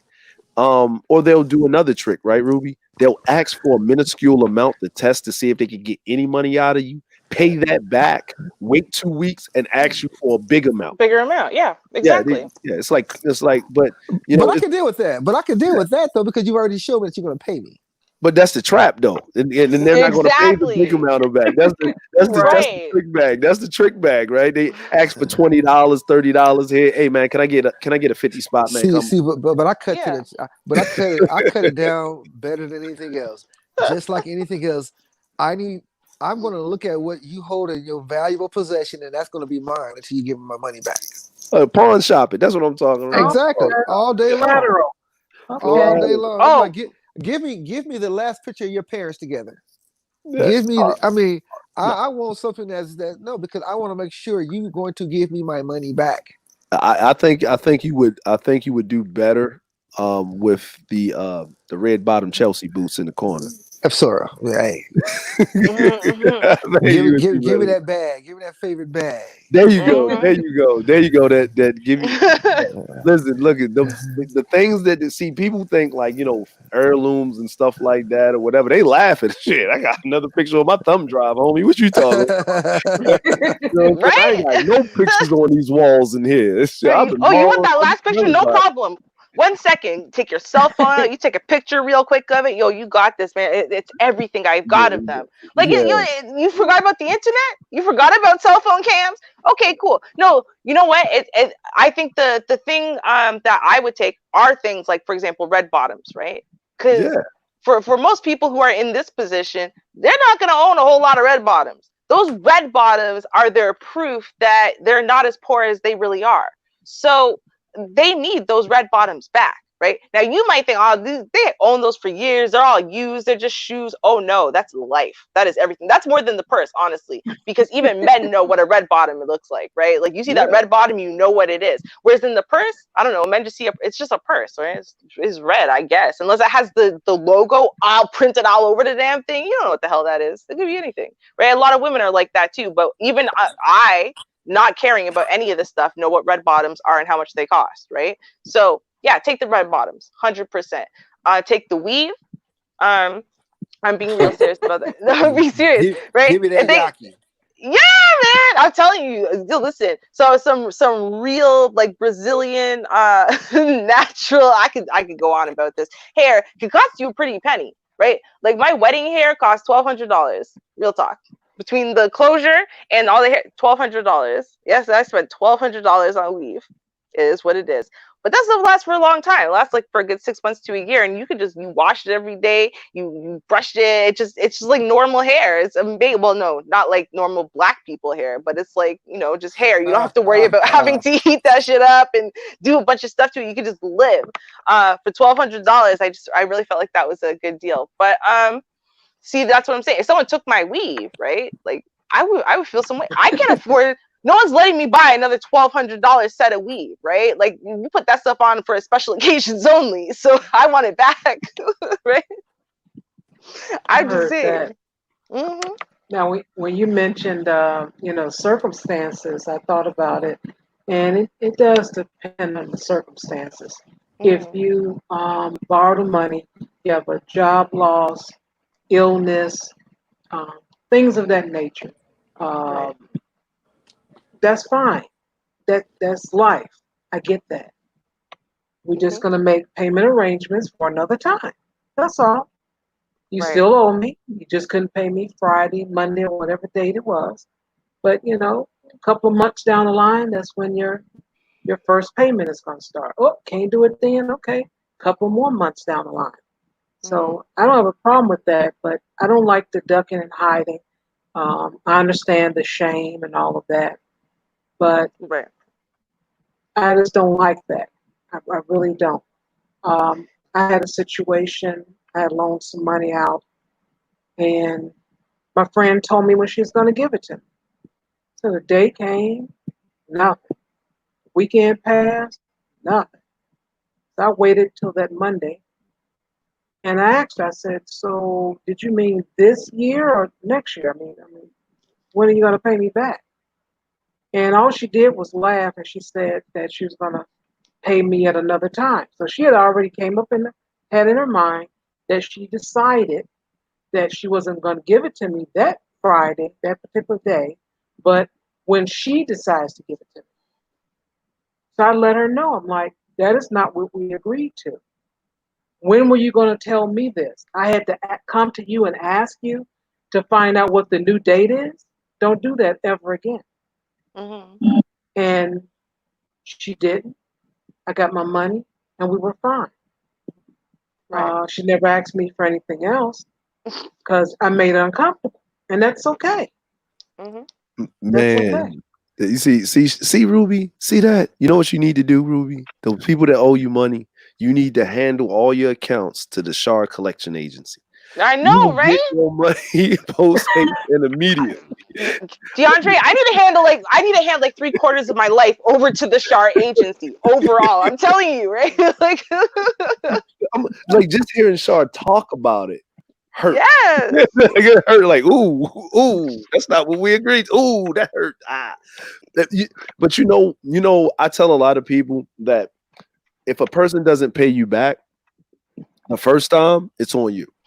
You're not getting your money, that's on you. That's on you. It's on them the first time. It's on you that time after that because you shouldn't have loaner's sympathy or loaner's Mm-hmm. guilt, right? You shouldn't have loaner's guilt. They love to do the guilt trip, right? They love to tell you about the roach that clipped them at the door when they was coming to bring you your money, the dog that bit them in the butt, the police that pulled them over and they got another speed. It's something that comes out of somewhere that they just couldn't get the money to you. Like I was gonna call you, but my phone was off. Mm-hmm. Right. I lost the charger and all of that. Yeah, the battery went out. Like they got payphones. I saw you on Facebook the other day. Oh no, I was on my computer. Yeah, we friends right here. Hold on. No, they were like, I was on my computer. You was? You was? Because you're on the phone now. Well, I got it fixed. Oh, okay, you got it fixed. Okay, when did you get it fixed? Look, man, I'm gonna pay you. Oh, when? Uh, See, you uh, know what? Here's my problem. Here's my problem. Okay, this is why I sound and seem like a sucker, but I'm not.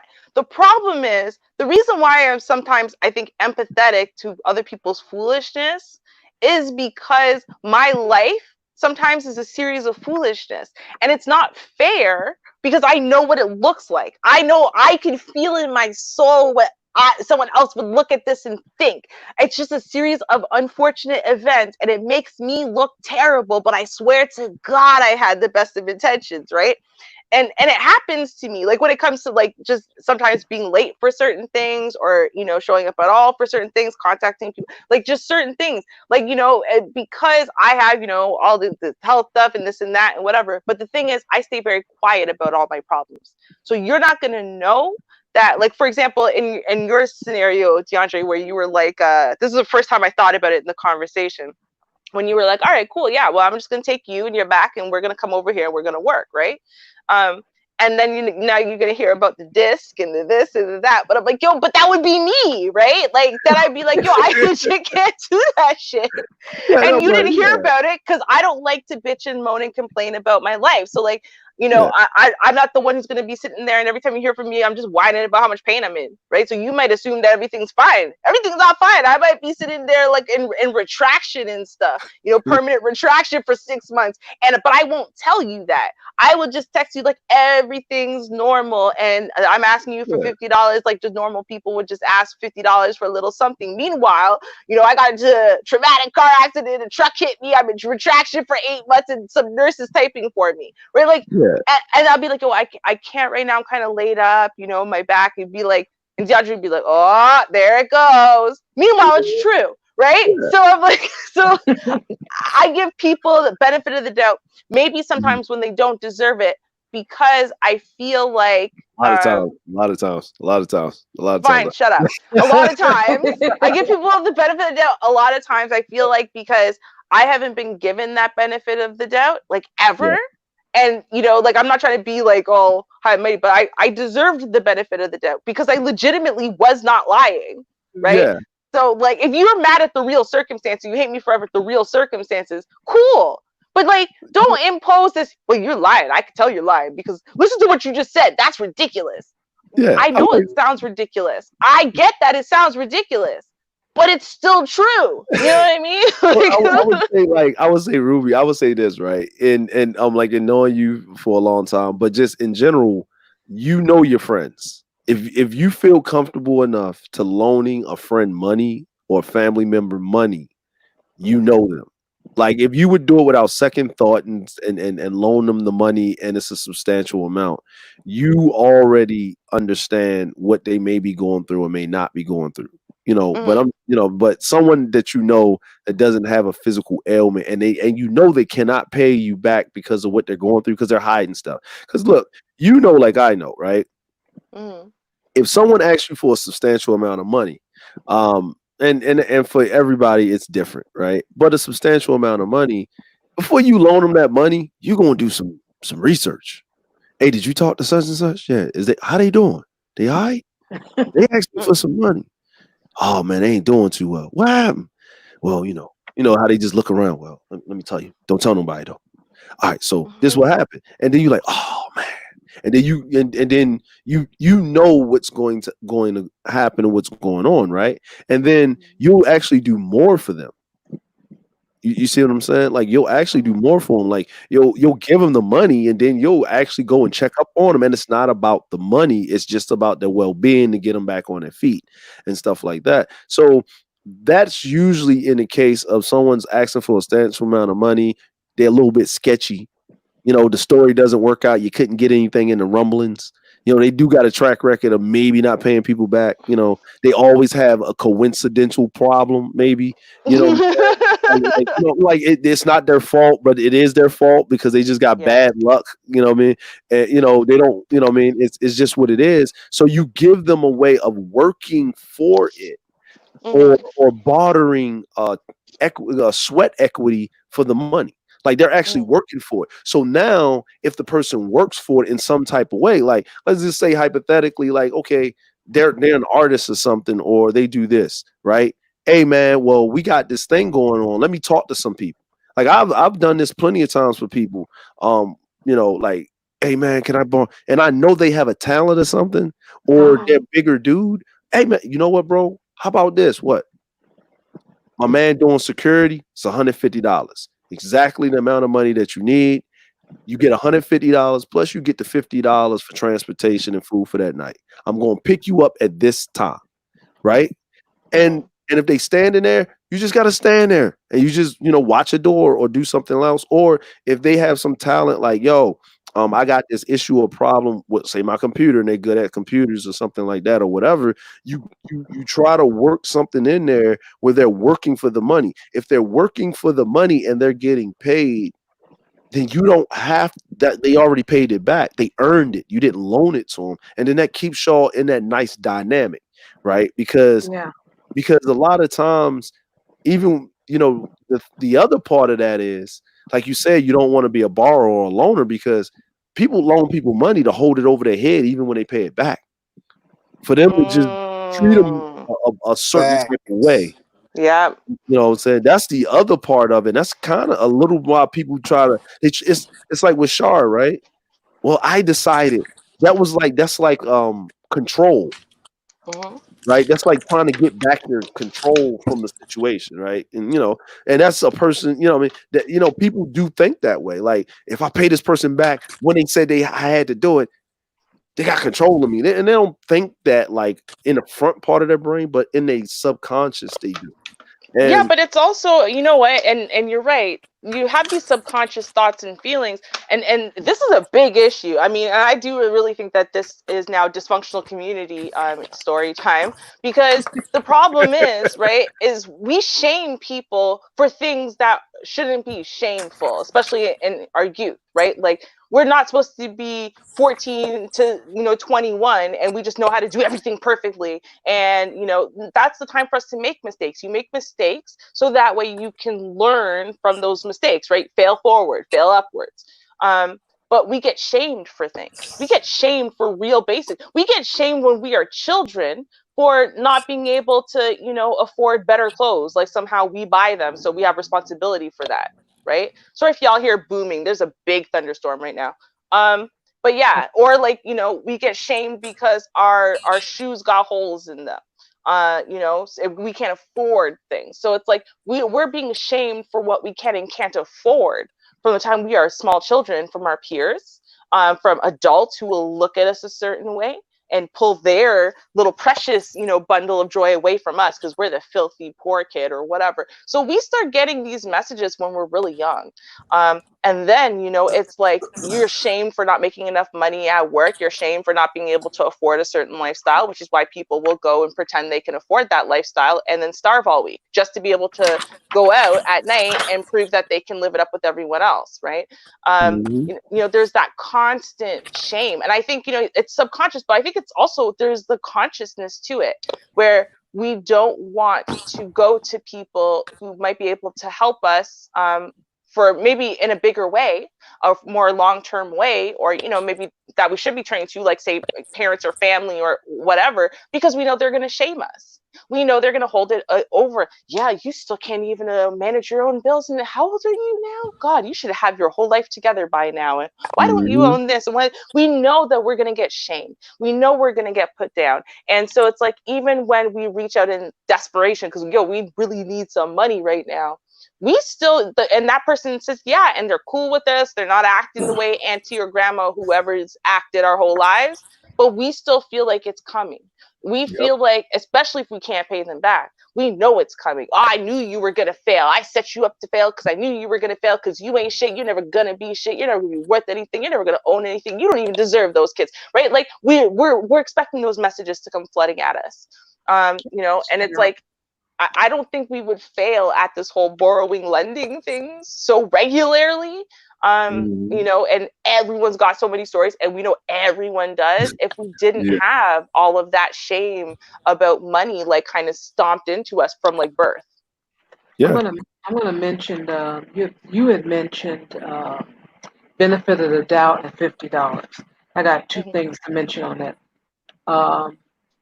$50. I had needed to borrow $50 one time, and I had known this guy for about 4 years. I know at least 4 years. And the funny part is, he was paying me back the day that I asked him. So he had some money, and he had the money, and he paid me back the money he owed me, but he would loan me the $50. And I was just stunned. I couldn't understand it. I'm like, but you borrowed money from me so many times, and now I'm asking I'm not asking you to give it to me. And that was one of those times where this guy thought he could hold something. He had power, and I thought that was so cruel. But I also look at a person and say, you can do what you want with your money. You have the right to say no. So I looked at, both situations like, well, you have the right to say no, regardless of the history of him borrowing money from me. But what am I going to do after that? That was a, thing for me. So I ended up having, I went somewhere else and got the money, but it took me a little while to shake that feeling. I was, kind of insulted about it. And it took a little while. It took a while. And I don't think I ever loaned him anything. I may have, but I doubt it. Yeah, Oh God. that's what I was saying. That was more of the taking back of the power of the borrower, right? And knowing Shar, she's not that type of person where she'll hold it over you, but it's just the fact that I got to keep borrowing money from this person, and then I got to pay them back, and it's just that whole. It's just that whole thing, right? It's that I'm in debt, like that whole debt thing. Like you say debt to somebody, man, they'll throw up. Like you just got to see their face. I remember I did this with my godmother. I did something. I was being stupid, you know.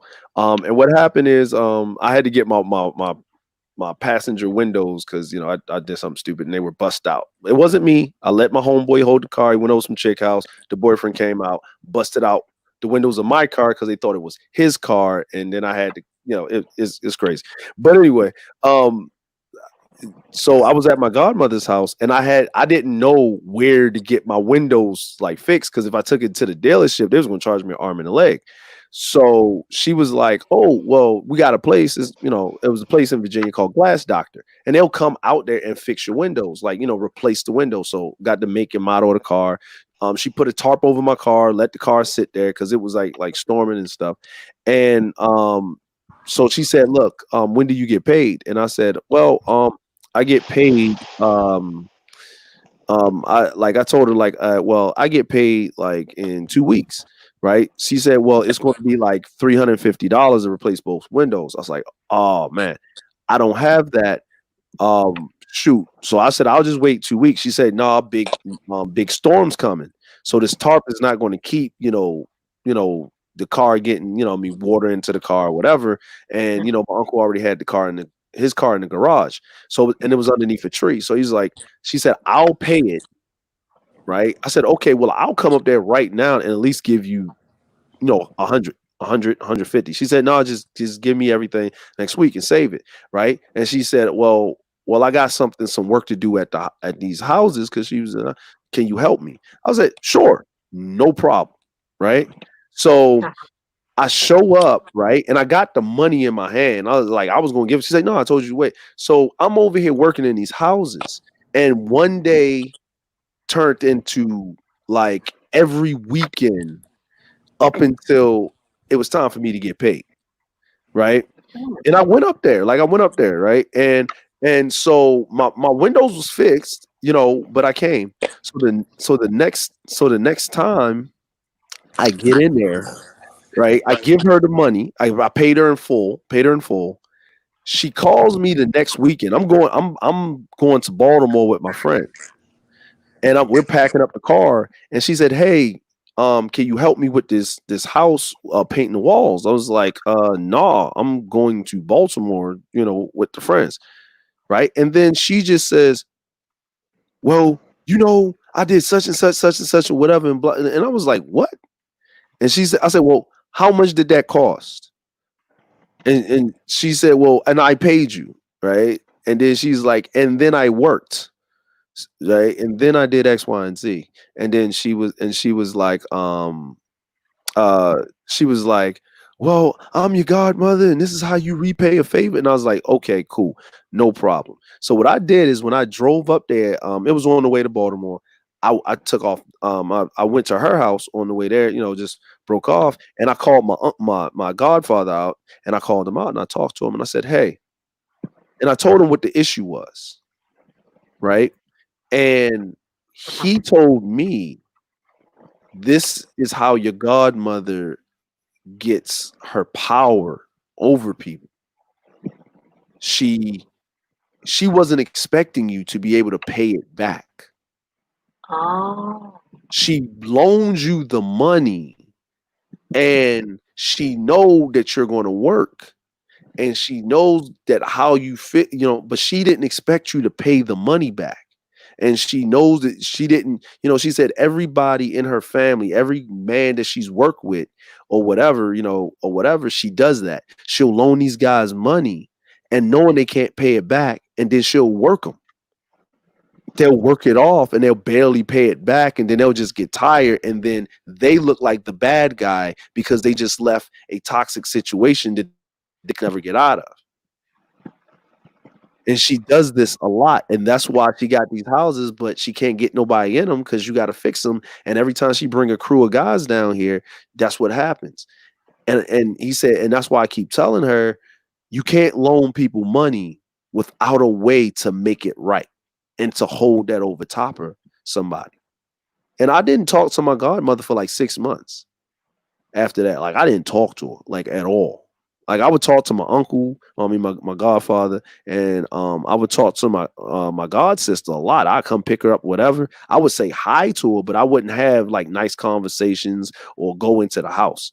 I stay in the driveway, and I wouldn't. And she finally came and apologized. She apologized. Yeah. That's a surprising part of the story. Okay. Yeah, she Who's gonna apologized. get that? Yeah. Right? Yeah. And she was. She was wrong. But I think what it really was is that when you go away, then they can make whatever narrative about you. Mm-hmm. That's if you're lending money or if you're borrowing money. Right. If you loan somebody some money and then you feel too timid to ask for your money, why you got an attitude? Man, they trying to hold it over me like $20 is nothing. $20 is nothing. I got that. And they'll go in their wallet and they'll pull out all this money and they'll grandstand in front of people. And you're like, why are you doing all that?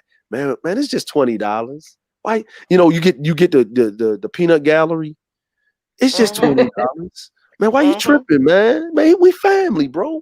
And then you sitting up there like, yeah, you're right. Now you ain't never getting your money back because you didn't felt mob mentality, right? Never. You know what I'm saying? So I can help y'all all out with that. Now, sometimes, we're getting too old. We can't use bricks. But if you go to the Char Collection Agency, she will teach you that you gonna get your money back.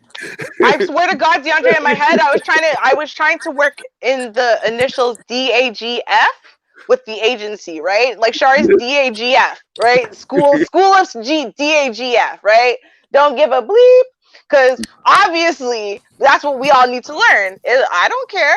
I don't care about none of you want to be mad, you want to get attitude, you want to feel ways, you want to be awkward or whatever. I'm not even trying to be petty. Just you said you're gonna pay me on this date. It's past that date. You still owe me the money. I didn't hear from you. I just want to know where my money's at. That's all. Facts. Right? Like she's just so straightforward about it. That's what it is. And I think that as a result, you probably have a really high return rate, whereas in exactly right. Whereas in I am born of a human. My mama, right? We talk about my mom, my poor mama this week. I'm gonna tell her that after the Whitney Houston story. Man, Ruby, man, look, I you know what? I'm petty, but that is a whole new level. That is that's quantum leap. I'm still not over it. I bring it up about twice a year. I really do. Like in public, right? Like it's like a party of like 50 people, and I'll just tell them how my mama abandoned me when I was 7. Like it's like I make it sound like she like left me at an orphanage or something, right? Like no. Yes. I was with my daddy, and I saw my grandma, I saw my whole family. Right? Oh no, I was not abandoned in some orphanage somewhere. I know, but it felt like I was. And Whitney Houston screamed, "I will always love you." And my mom used to sing that to me, and she doesn't love me because she's not here. She ruined all of Christmas. Ruined it. I asked Santa for my mom for Christmas, so when she didn't come, I knew Santa wasn't real. You know what I mean? Like, oh my God, ruined my whole life. Listen, I ain't gonna lie. When you said that, I was like, I'm just imagining poor Rubes with her little dusty teddy bear and her soccer shoes with the dress on it with the frills, sitting at the Greyhound bus stop with her little luggage. Like, that's oh my Lord, man, Ruby, man, I'm telling you. Listen. I know. Oh my God, man! Whew, my mom was alive, and I said that on live. She would have FedEx a smack to depend on me. Meanwhile, my mom was in the chat room going, "Bad mommy. She abandoned you. What a horrible mother." Like she was. She ain't talking about me.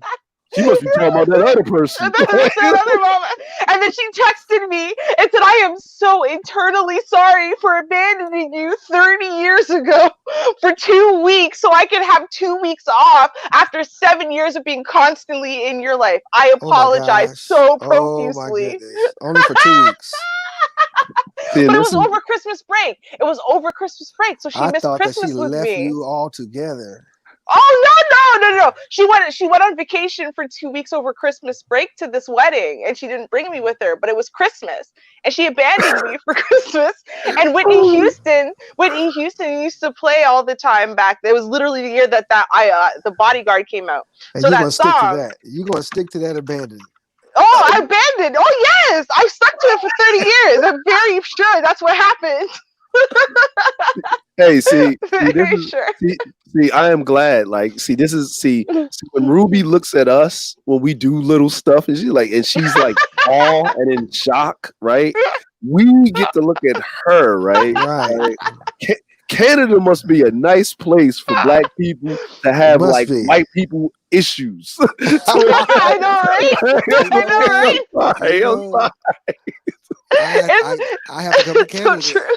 I'm gonna have to go to Canada. I've been there a couple of times, but I didn't know it was like this. Oh, but it's too cold. I'm sorry. I need some. Yeah. No, when I was a kid, I did have white people problems. I guess you could say that when I was a kid, because I didn't realize, for example, we didn't have enough food to eat and stuff. Because my parents always made sure I had enough food to eat, and I thought certain things like canned tinned foods and stuff like that were like delicacies, because that's how my mom treated them. And then when she didn't eat, she said she had a big lunch. I believed these things. I just walked around, believing. They made sure I lived somewhere nice. I was in a really nice neighborhood. I went to a really nice school and whatever. I didn't understand how much strain that was putting on my parents, right? Because they made sure I never knew. So I actually did have white people problems. And I just wanted to say really quick, for those who are listening, in case you're wondering, like, what stream are they talking about that this happened on? It wasn't on a stream. It was on GSRN. And on Wednesdays, Char and I know I'm a co-host. Char and I are co-hosts on a radio show, Keep the Beat. That's right. It's at 8:30 Central, 9:30 Eastern time. So y'all are gonna definitely want to tune in and check us out because this is all new. The brand new. This was our first week on Wednesday, and I gotta say it was a hit. I gotta say we were a hit. Great. It was a good show. Yeah, it definitely was. Okay. Yeah, and so it's every Wednesday, right? So you're definitely gonna want to tune in next week. I know Char for sure. It's actually a radio station, so it's but it's an online radio station. So it's kind of. I've done those before. Oh, okay, cool. So and like there's like there is a chat room area as well. So we like to all pile into the chat room during the shows and talk to each other and do the gift war stuff and dance with gifts during songs and stuff. So yeah, it's really cool. So we've got definitely a great show coming up this week. I know. So you gotta watch out though. Ruby almost got whisked away to Africa because of her voice. How so? Oh boy. People, let me say this. People are very, very quick at Googling things on Facebook and whatnot and finding you and sending you Facebook requests right away. Like they see, oh God, her voice is so gorgeous. And then all of a sudden you get a Facebook request and a messaging request. I want to talk to you, girl. Like, say what? I don't want to talk to you. Yeah. Oh yeah. Already. It was great. I'm talking about it was great. I was like, I'm saying like but it was actually a great segment. Is put together like I wasn't surprised because Char and Ruby, they're really talented. It's just they like to do for other people than themselves, which annoys me to no end. Right. Like it annoys me to no end. Char knows this. Ruby especially knows this. Ruby's going to come up with another video before I have another grandkid. So you got at least a year, Ruby. You got at least a year, right? Thank you. So but yeah, it was great. I'm talking about it. It reminds you of how radio used to be, and then. You usually and Art, this is you notice when you look at all of these radio shows, right? It's usually two men and a woman, right? And the woman is always doing the rumor report or the nosy report, right? It's like nothing sensible or showing, like, I'm not saying it's showing intelligence, but it's more of gossip column, right? Got you. That's coming. Yeah.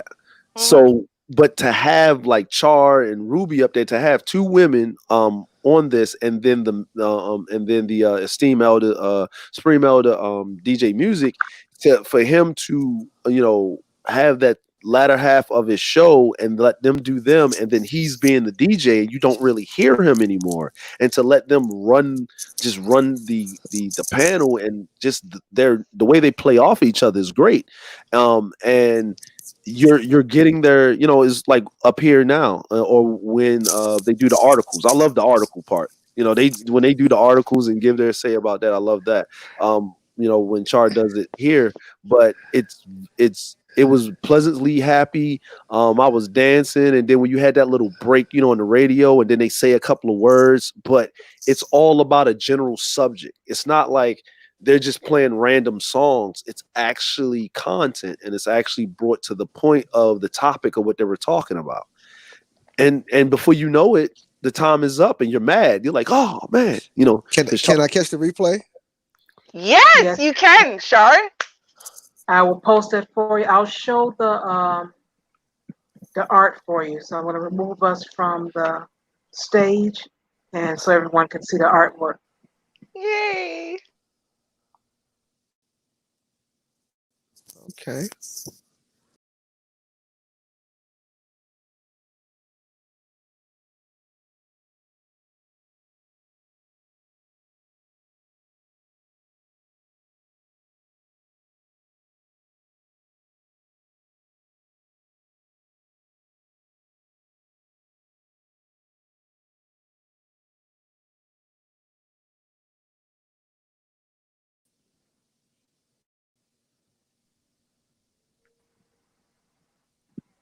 Yeah, I feel super cool. I really love it. I really do. I was really kind of like, I don't know if Char's gonna like this or not. I think it turned out really well. It was cool. Oh, it was great. It was outstanding. I Thank love you. I love that. The only bad part about it, if I can tell everybody, is the music that they play, because the radio station, they have a license to play the copyrighted music. So when you go like maybe on YouTube or something like that, they can't. It takes away from the show if the music's not there, so you can't really catch the replays on YouTube with the music, which actually enhances it. So No, but Char's got the full don't you have the full replay somewhere, Char? is it on Mixcloud? Yes, on Mixcloud. Okay, yeah. Right. So you guys have to go to Mixcloud. I know, because see, this is the reason why I have to say this, Ruby, because people are lazy, right? Like they're lazy and they don't want to leave and go to other platforms and stuff like that. So please, if y'all want to check out the show, please check out the show. It's great. It was. You know what I'm gonna do? I'm gonna post. It's not it. The post isn't actually finished, but I'm gonna post it anyway. And I have my website classicruby.com. And so that's going to be an easy thing for me to post. And right now I have a post that has all the links in there, right? So it's got the Mixcloud link, it's got the link to GSRN. And so that way people are going to be able to find it easily, all in one place. So I think that's what I'm going to do. I'm going to just make that a live post. And before the stream is over, I'm going to share my website. And then that way everyone can go and then they can get themselves following on Mixcloud. Is that what it's called? Mixcloud? Yes. Yes, Mixcloud, and they can get themselves, bookmarked to GSRN. And y'all, I mean, our segment, right, is, I mean, honestly, it's like the best segment out there. But the other segments are great too, right? Don't get it twisted. It's actually a really great station. So you can, and it's literally a radio station. So 24 hours, you can go listen to GSRN. So it's definitely worth. Yeah. Hold on. Did Ruby go out? Where did she go? Oh no, I think they got it. Can you hear me? Can you hear me? Yeah. Sorry, Okay. I was over on WordPress too long. But also what I was going to say is that remember from 8 p.m. until 9:30 p.m. Eastern time, that Char and DJ Music also are doing a segment. That segment is always hot. So yeah. Right. I mean, really, you want to kind of get there at 7 p.m. Central, 8 p.m. Eastern. Yeah, I said that Yes. right. Yeah. Okay. And so that way you could watch the full 3 hours of Char and DJ music, and then me and Char, because we are like, seriously, that was a really great day. Like, I couldn't even believe it was over. I honestly couldn't. I was like, oh my God, it's done already. Yeah, Like, I'm like listen, that was like the greatest, the fastest 3 hours that I've ever had to consume any type of content. Period. yeah. And I was actually and it wasn't like, okay, you're listening and it's over. It was like you were engaged and you forgot. Like, I was like, man, that was 3 hours. That was quick, right? It was over. And that says a lot, and the way the show is done. You definitely want to come in the beginning also, because there's a lot of information being put out, a lot of issues that we talk about and need to tackle. And the good thing is that the Supreme Elder is there, and he does a great job with Shar, and they do a great job. And then it's a radio station, so we're gonna play this music. So that's the great Right? thing about it. We're gonna play this music because you can't play music on YouTube because they'll come and smite you. Exactly. Yep. Okay, I see you. I see. I'm here right now. I'll check this out a little later on. Perfect. All right. Well, subscribe to my channel there. I I got. appreciate it. Uh-huh. Or follow. Call it follow. So follow me on Mixcloud. I got you. Follow. Yes, I have to figure out. I think you have to make an account, right? Because like I tried to just click follow, but then I think you have to make an account. So I'm gonna make an account. But I guess other people have We stuff can on log there in. too, right? You could just log in with Facebook as well. Yeah. Oh, okay. Yeah. Okay. Log in and you can follow that way. Okay, okay. See, I already done it. Oh, I gotta check that out. I know you can go that direction. Uh-huh. Indeed. In abundance. All Yeah. right. Yeah. Oh, I have one more story to mention. Let's see. I mentioned the $50. There was one other thing. I forgot. If it comes back to me next few minutes, I'll tell you. I know I was right about to say something too, and then we oh, it was about my mom. I remember. Okay, so despite this, I'm just saying she's having a hard week. I'm gonna let her know I did this though. I'm not even gonna hide it. I'm just gonna tell her like, oh, mama, when you wake up, I was talking about you. Again. So but my mom, like now, my mom has this issue, right, where she doesn't lend money to like random people, but she does lend money to family. And I mean, it's not little amounts of money, it's significant amounts of money that she will invest into helping and saving family.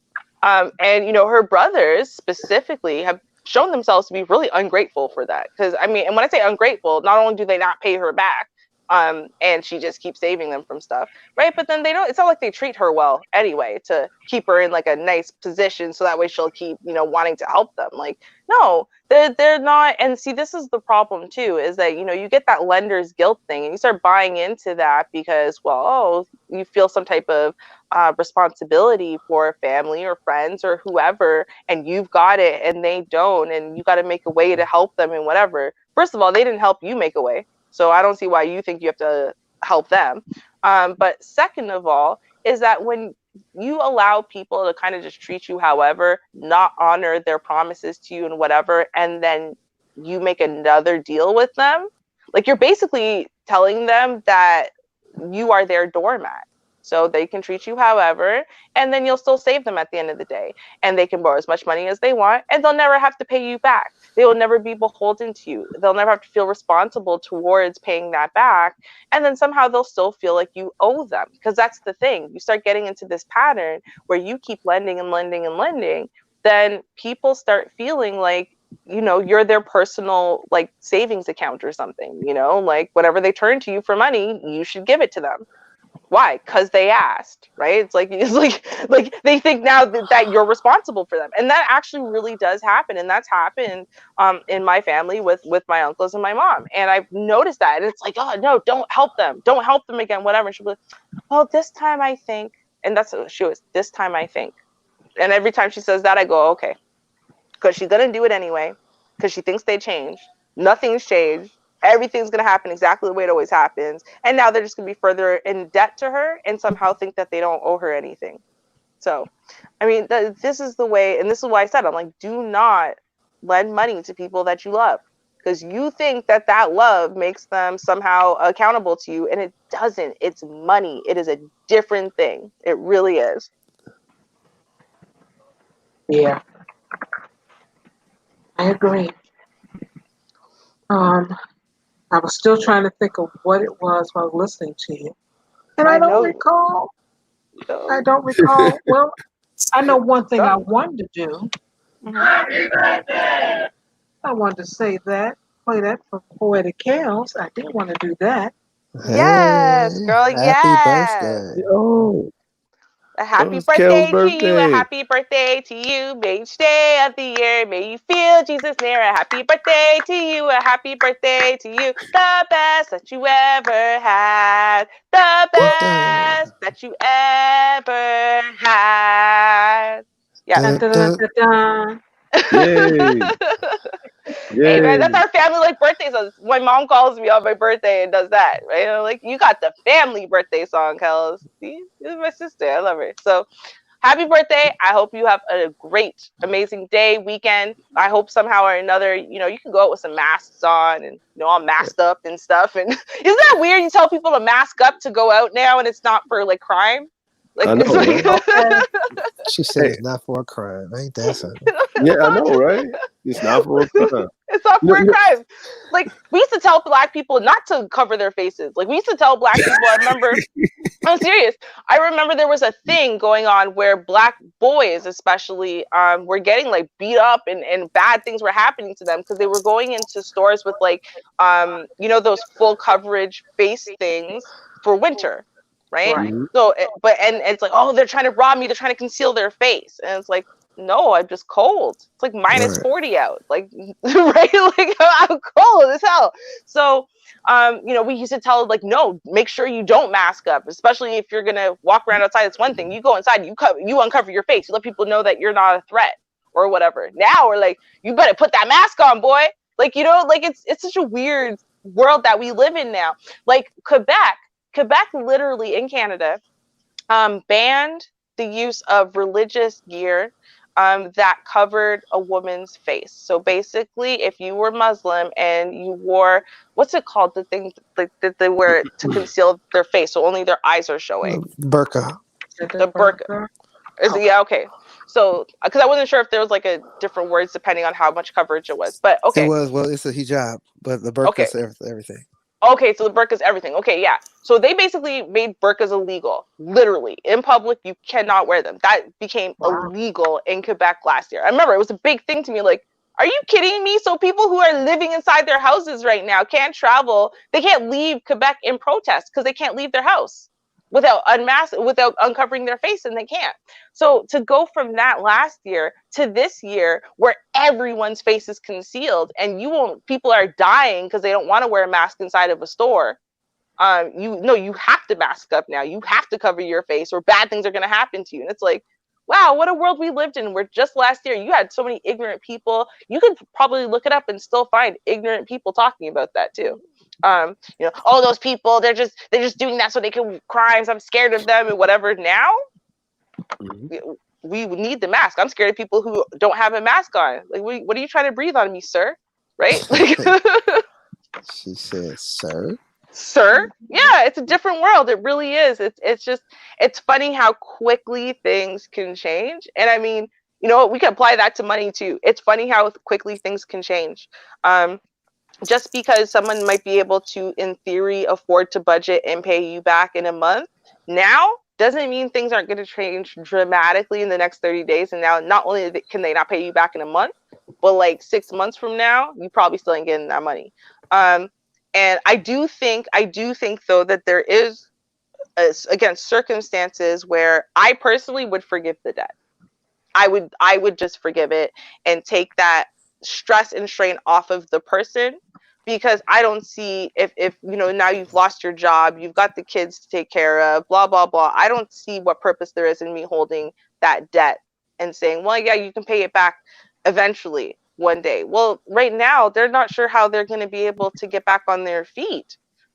So, you know, I feel like just being another, you know, debt collector, another person who doesn't care that you're going through a hard time and you can't afford nothing right now and it's not your fault. I don't feel like that is a position I want to be in personally.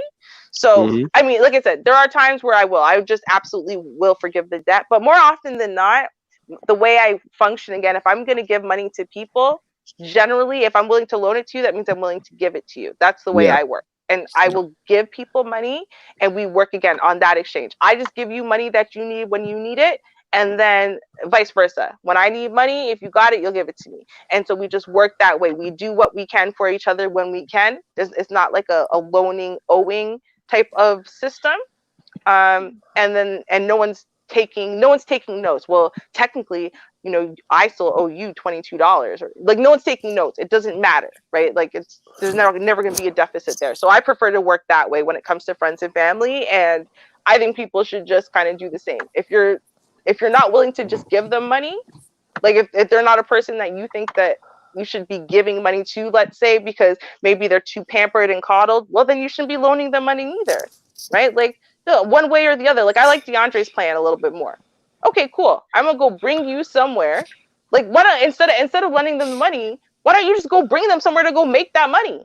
Right? Oh, you know Hey. what? Here, I found you a job that will get you to $150. Come, let's go. Let's do that instead of if you think the person is not the kind of person you should give money to, they don't deserve that, or you know whatever. Then and you're like DeAndre, you can find that hookup. That's what I would do instead. I would make you work for the money if you don't deserve for me to give it to you. Yeah. But I No, don't want to loan people stuff anymore. I think you know. no, I absolutely need not. 10. I need 10,000 racks. Me too. That was a very Canadian Jamaican answer. Me too. Me too. That's the best. I ain't got it. Yeah. Okay. It was quick. That was reflex. See, Ruby, Charles It rubbing was off on you real. already. She had that one in the chamber. Man, that was like when you went to the doctor, they hit you in the knee with that with that hammer. Boy. Yeah. Yeah, me too. See, Nah, it's just true, man. COVID-19 has made stuff hard. I need about that much. That would be good. You find someone who's got that, man. Listen, tell them you got a friend right here. I'm ready for it. Hey, look, COVID is so bad now that people are actually really thinking about their choices in life with certain things. Like people are taking up gardening. People like we went to the store and you couldn't find no, like Ruby was saying, I think it was you, like no flour, yeast, pancake Yeast, mix, none of that. People were like, I ain't these tortilla shells, and I can make them in the house. Yep. What you talking about, Hey Willis? Dre, where are you in? Philly? Oh no. I'm in Japan. Okay, because I'm like, man, I guess I'm fortunate in California with this. That's not even an issue. Yeah. Oh, well, see, but it depends on what it is. See, basically, the problem is this, right? The borders aren't open. So as long as the borders aren't open, whatever it is that your state needs from other countries, right? Once you run out of it, you don't have more of it. So like right now, we have a major issue amongst the other shortages. Check this one out. So we're out of, and I know this because I take so many medications, but we're out of oxycodone. Right? Oxycodone makes a lot of different medications. We are out of basically oxycodone, and we're out of the natural element. I think it's opium or whatever that is used to make oxycodone. We're out of it. We don't have more. So that means millions and millions of people who are on all these prescriptions, there's no way of them making more of them right now. Until the borders open, we can't source that, and we don't grow opium here. So what are we supposed to do? Well, you just got to wait on it. So whether it's food items or medicines are all made out of natural stuff that grows out of the ground or whatever it is. Once California, luckily California is warm, they get to grow a lot of stuff food wise, so you might not have that issue, but you might have other issues that California was importing, and you probably take a look and that stuff is low or just missing off the shelves, and you just didn't notice. But now if you look at it, the last few times I came to the grocery store, that was really empty. Why was that empty? Because it's not coming in anymore. You know? Right. And I'll say this, and then we'll end the show. You mentioned, I think, last week on the show, not the week before, that Amazon was laying off, Hmm. and that's because it's in a different place. So Canada just not receiving certain things, Yep. so they don't have anybody, or need anyone to deliver. You don't have the product, so that Exactly. kind of explains it. Yeah. Yep. I It's just want to it's thank what it is. everyone for joining us. I really appreciate it. We had a really great show. Enjoyed the Right. topic. Enjoyed the conversation. Thank you so much. I like your And show because it is so uh, peaceful. It's not debauchery. I went to support my frat brother before I came to your show, and I was like, I can't deal with this, bro. I had to take some off the air. I was like, what's really going on here? So I was like, Yeah. I'm out. I'm out. well, I appreciate you coming by. And Mm. it will always be like that. You can Mhm. always disagree. You're still not going to get any problems. So do Right. join us every Friday night. And then on Saturdays, which tomorrow we'll have a show, when we go through articles, we have reactions to them, and that will be Mhm. at 6:30 Central, 7:30 Eastern. Come Yes. on by, check us out. I don't know if Poetic Hills will be able to come by because she may be partying, but Mhm. everyone is invited, and I hope to see you all soon. Indeed. And that will be my final word. Be That, safe. yep. Have a great night, and peace. All right. Cheers, Peace. Peace. y'all. Cheers.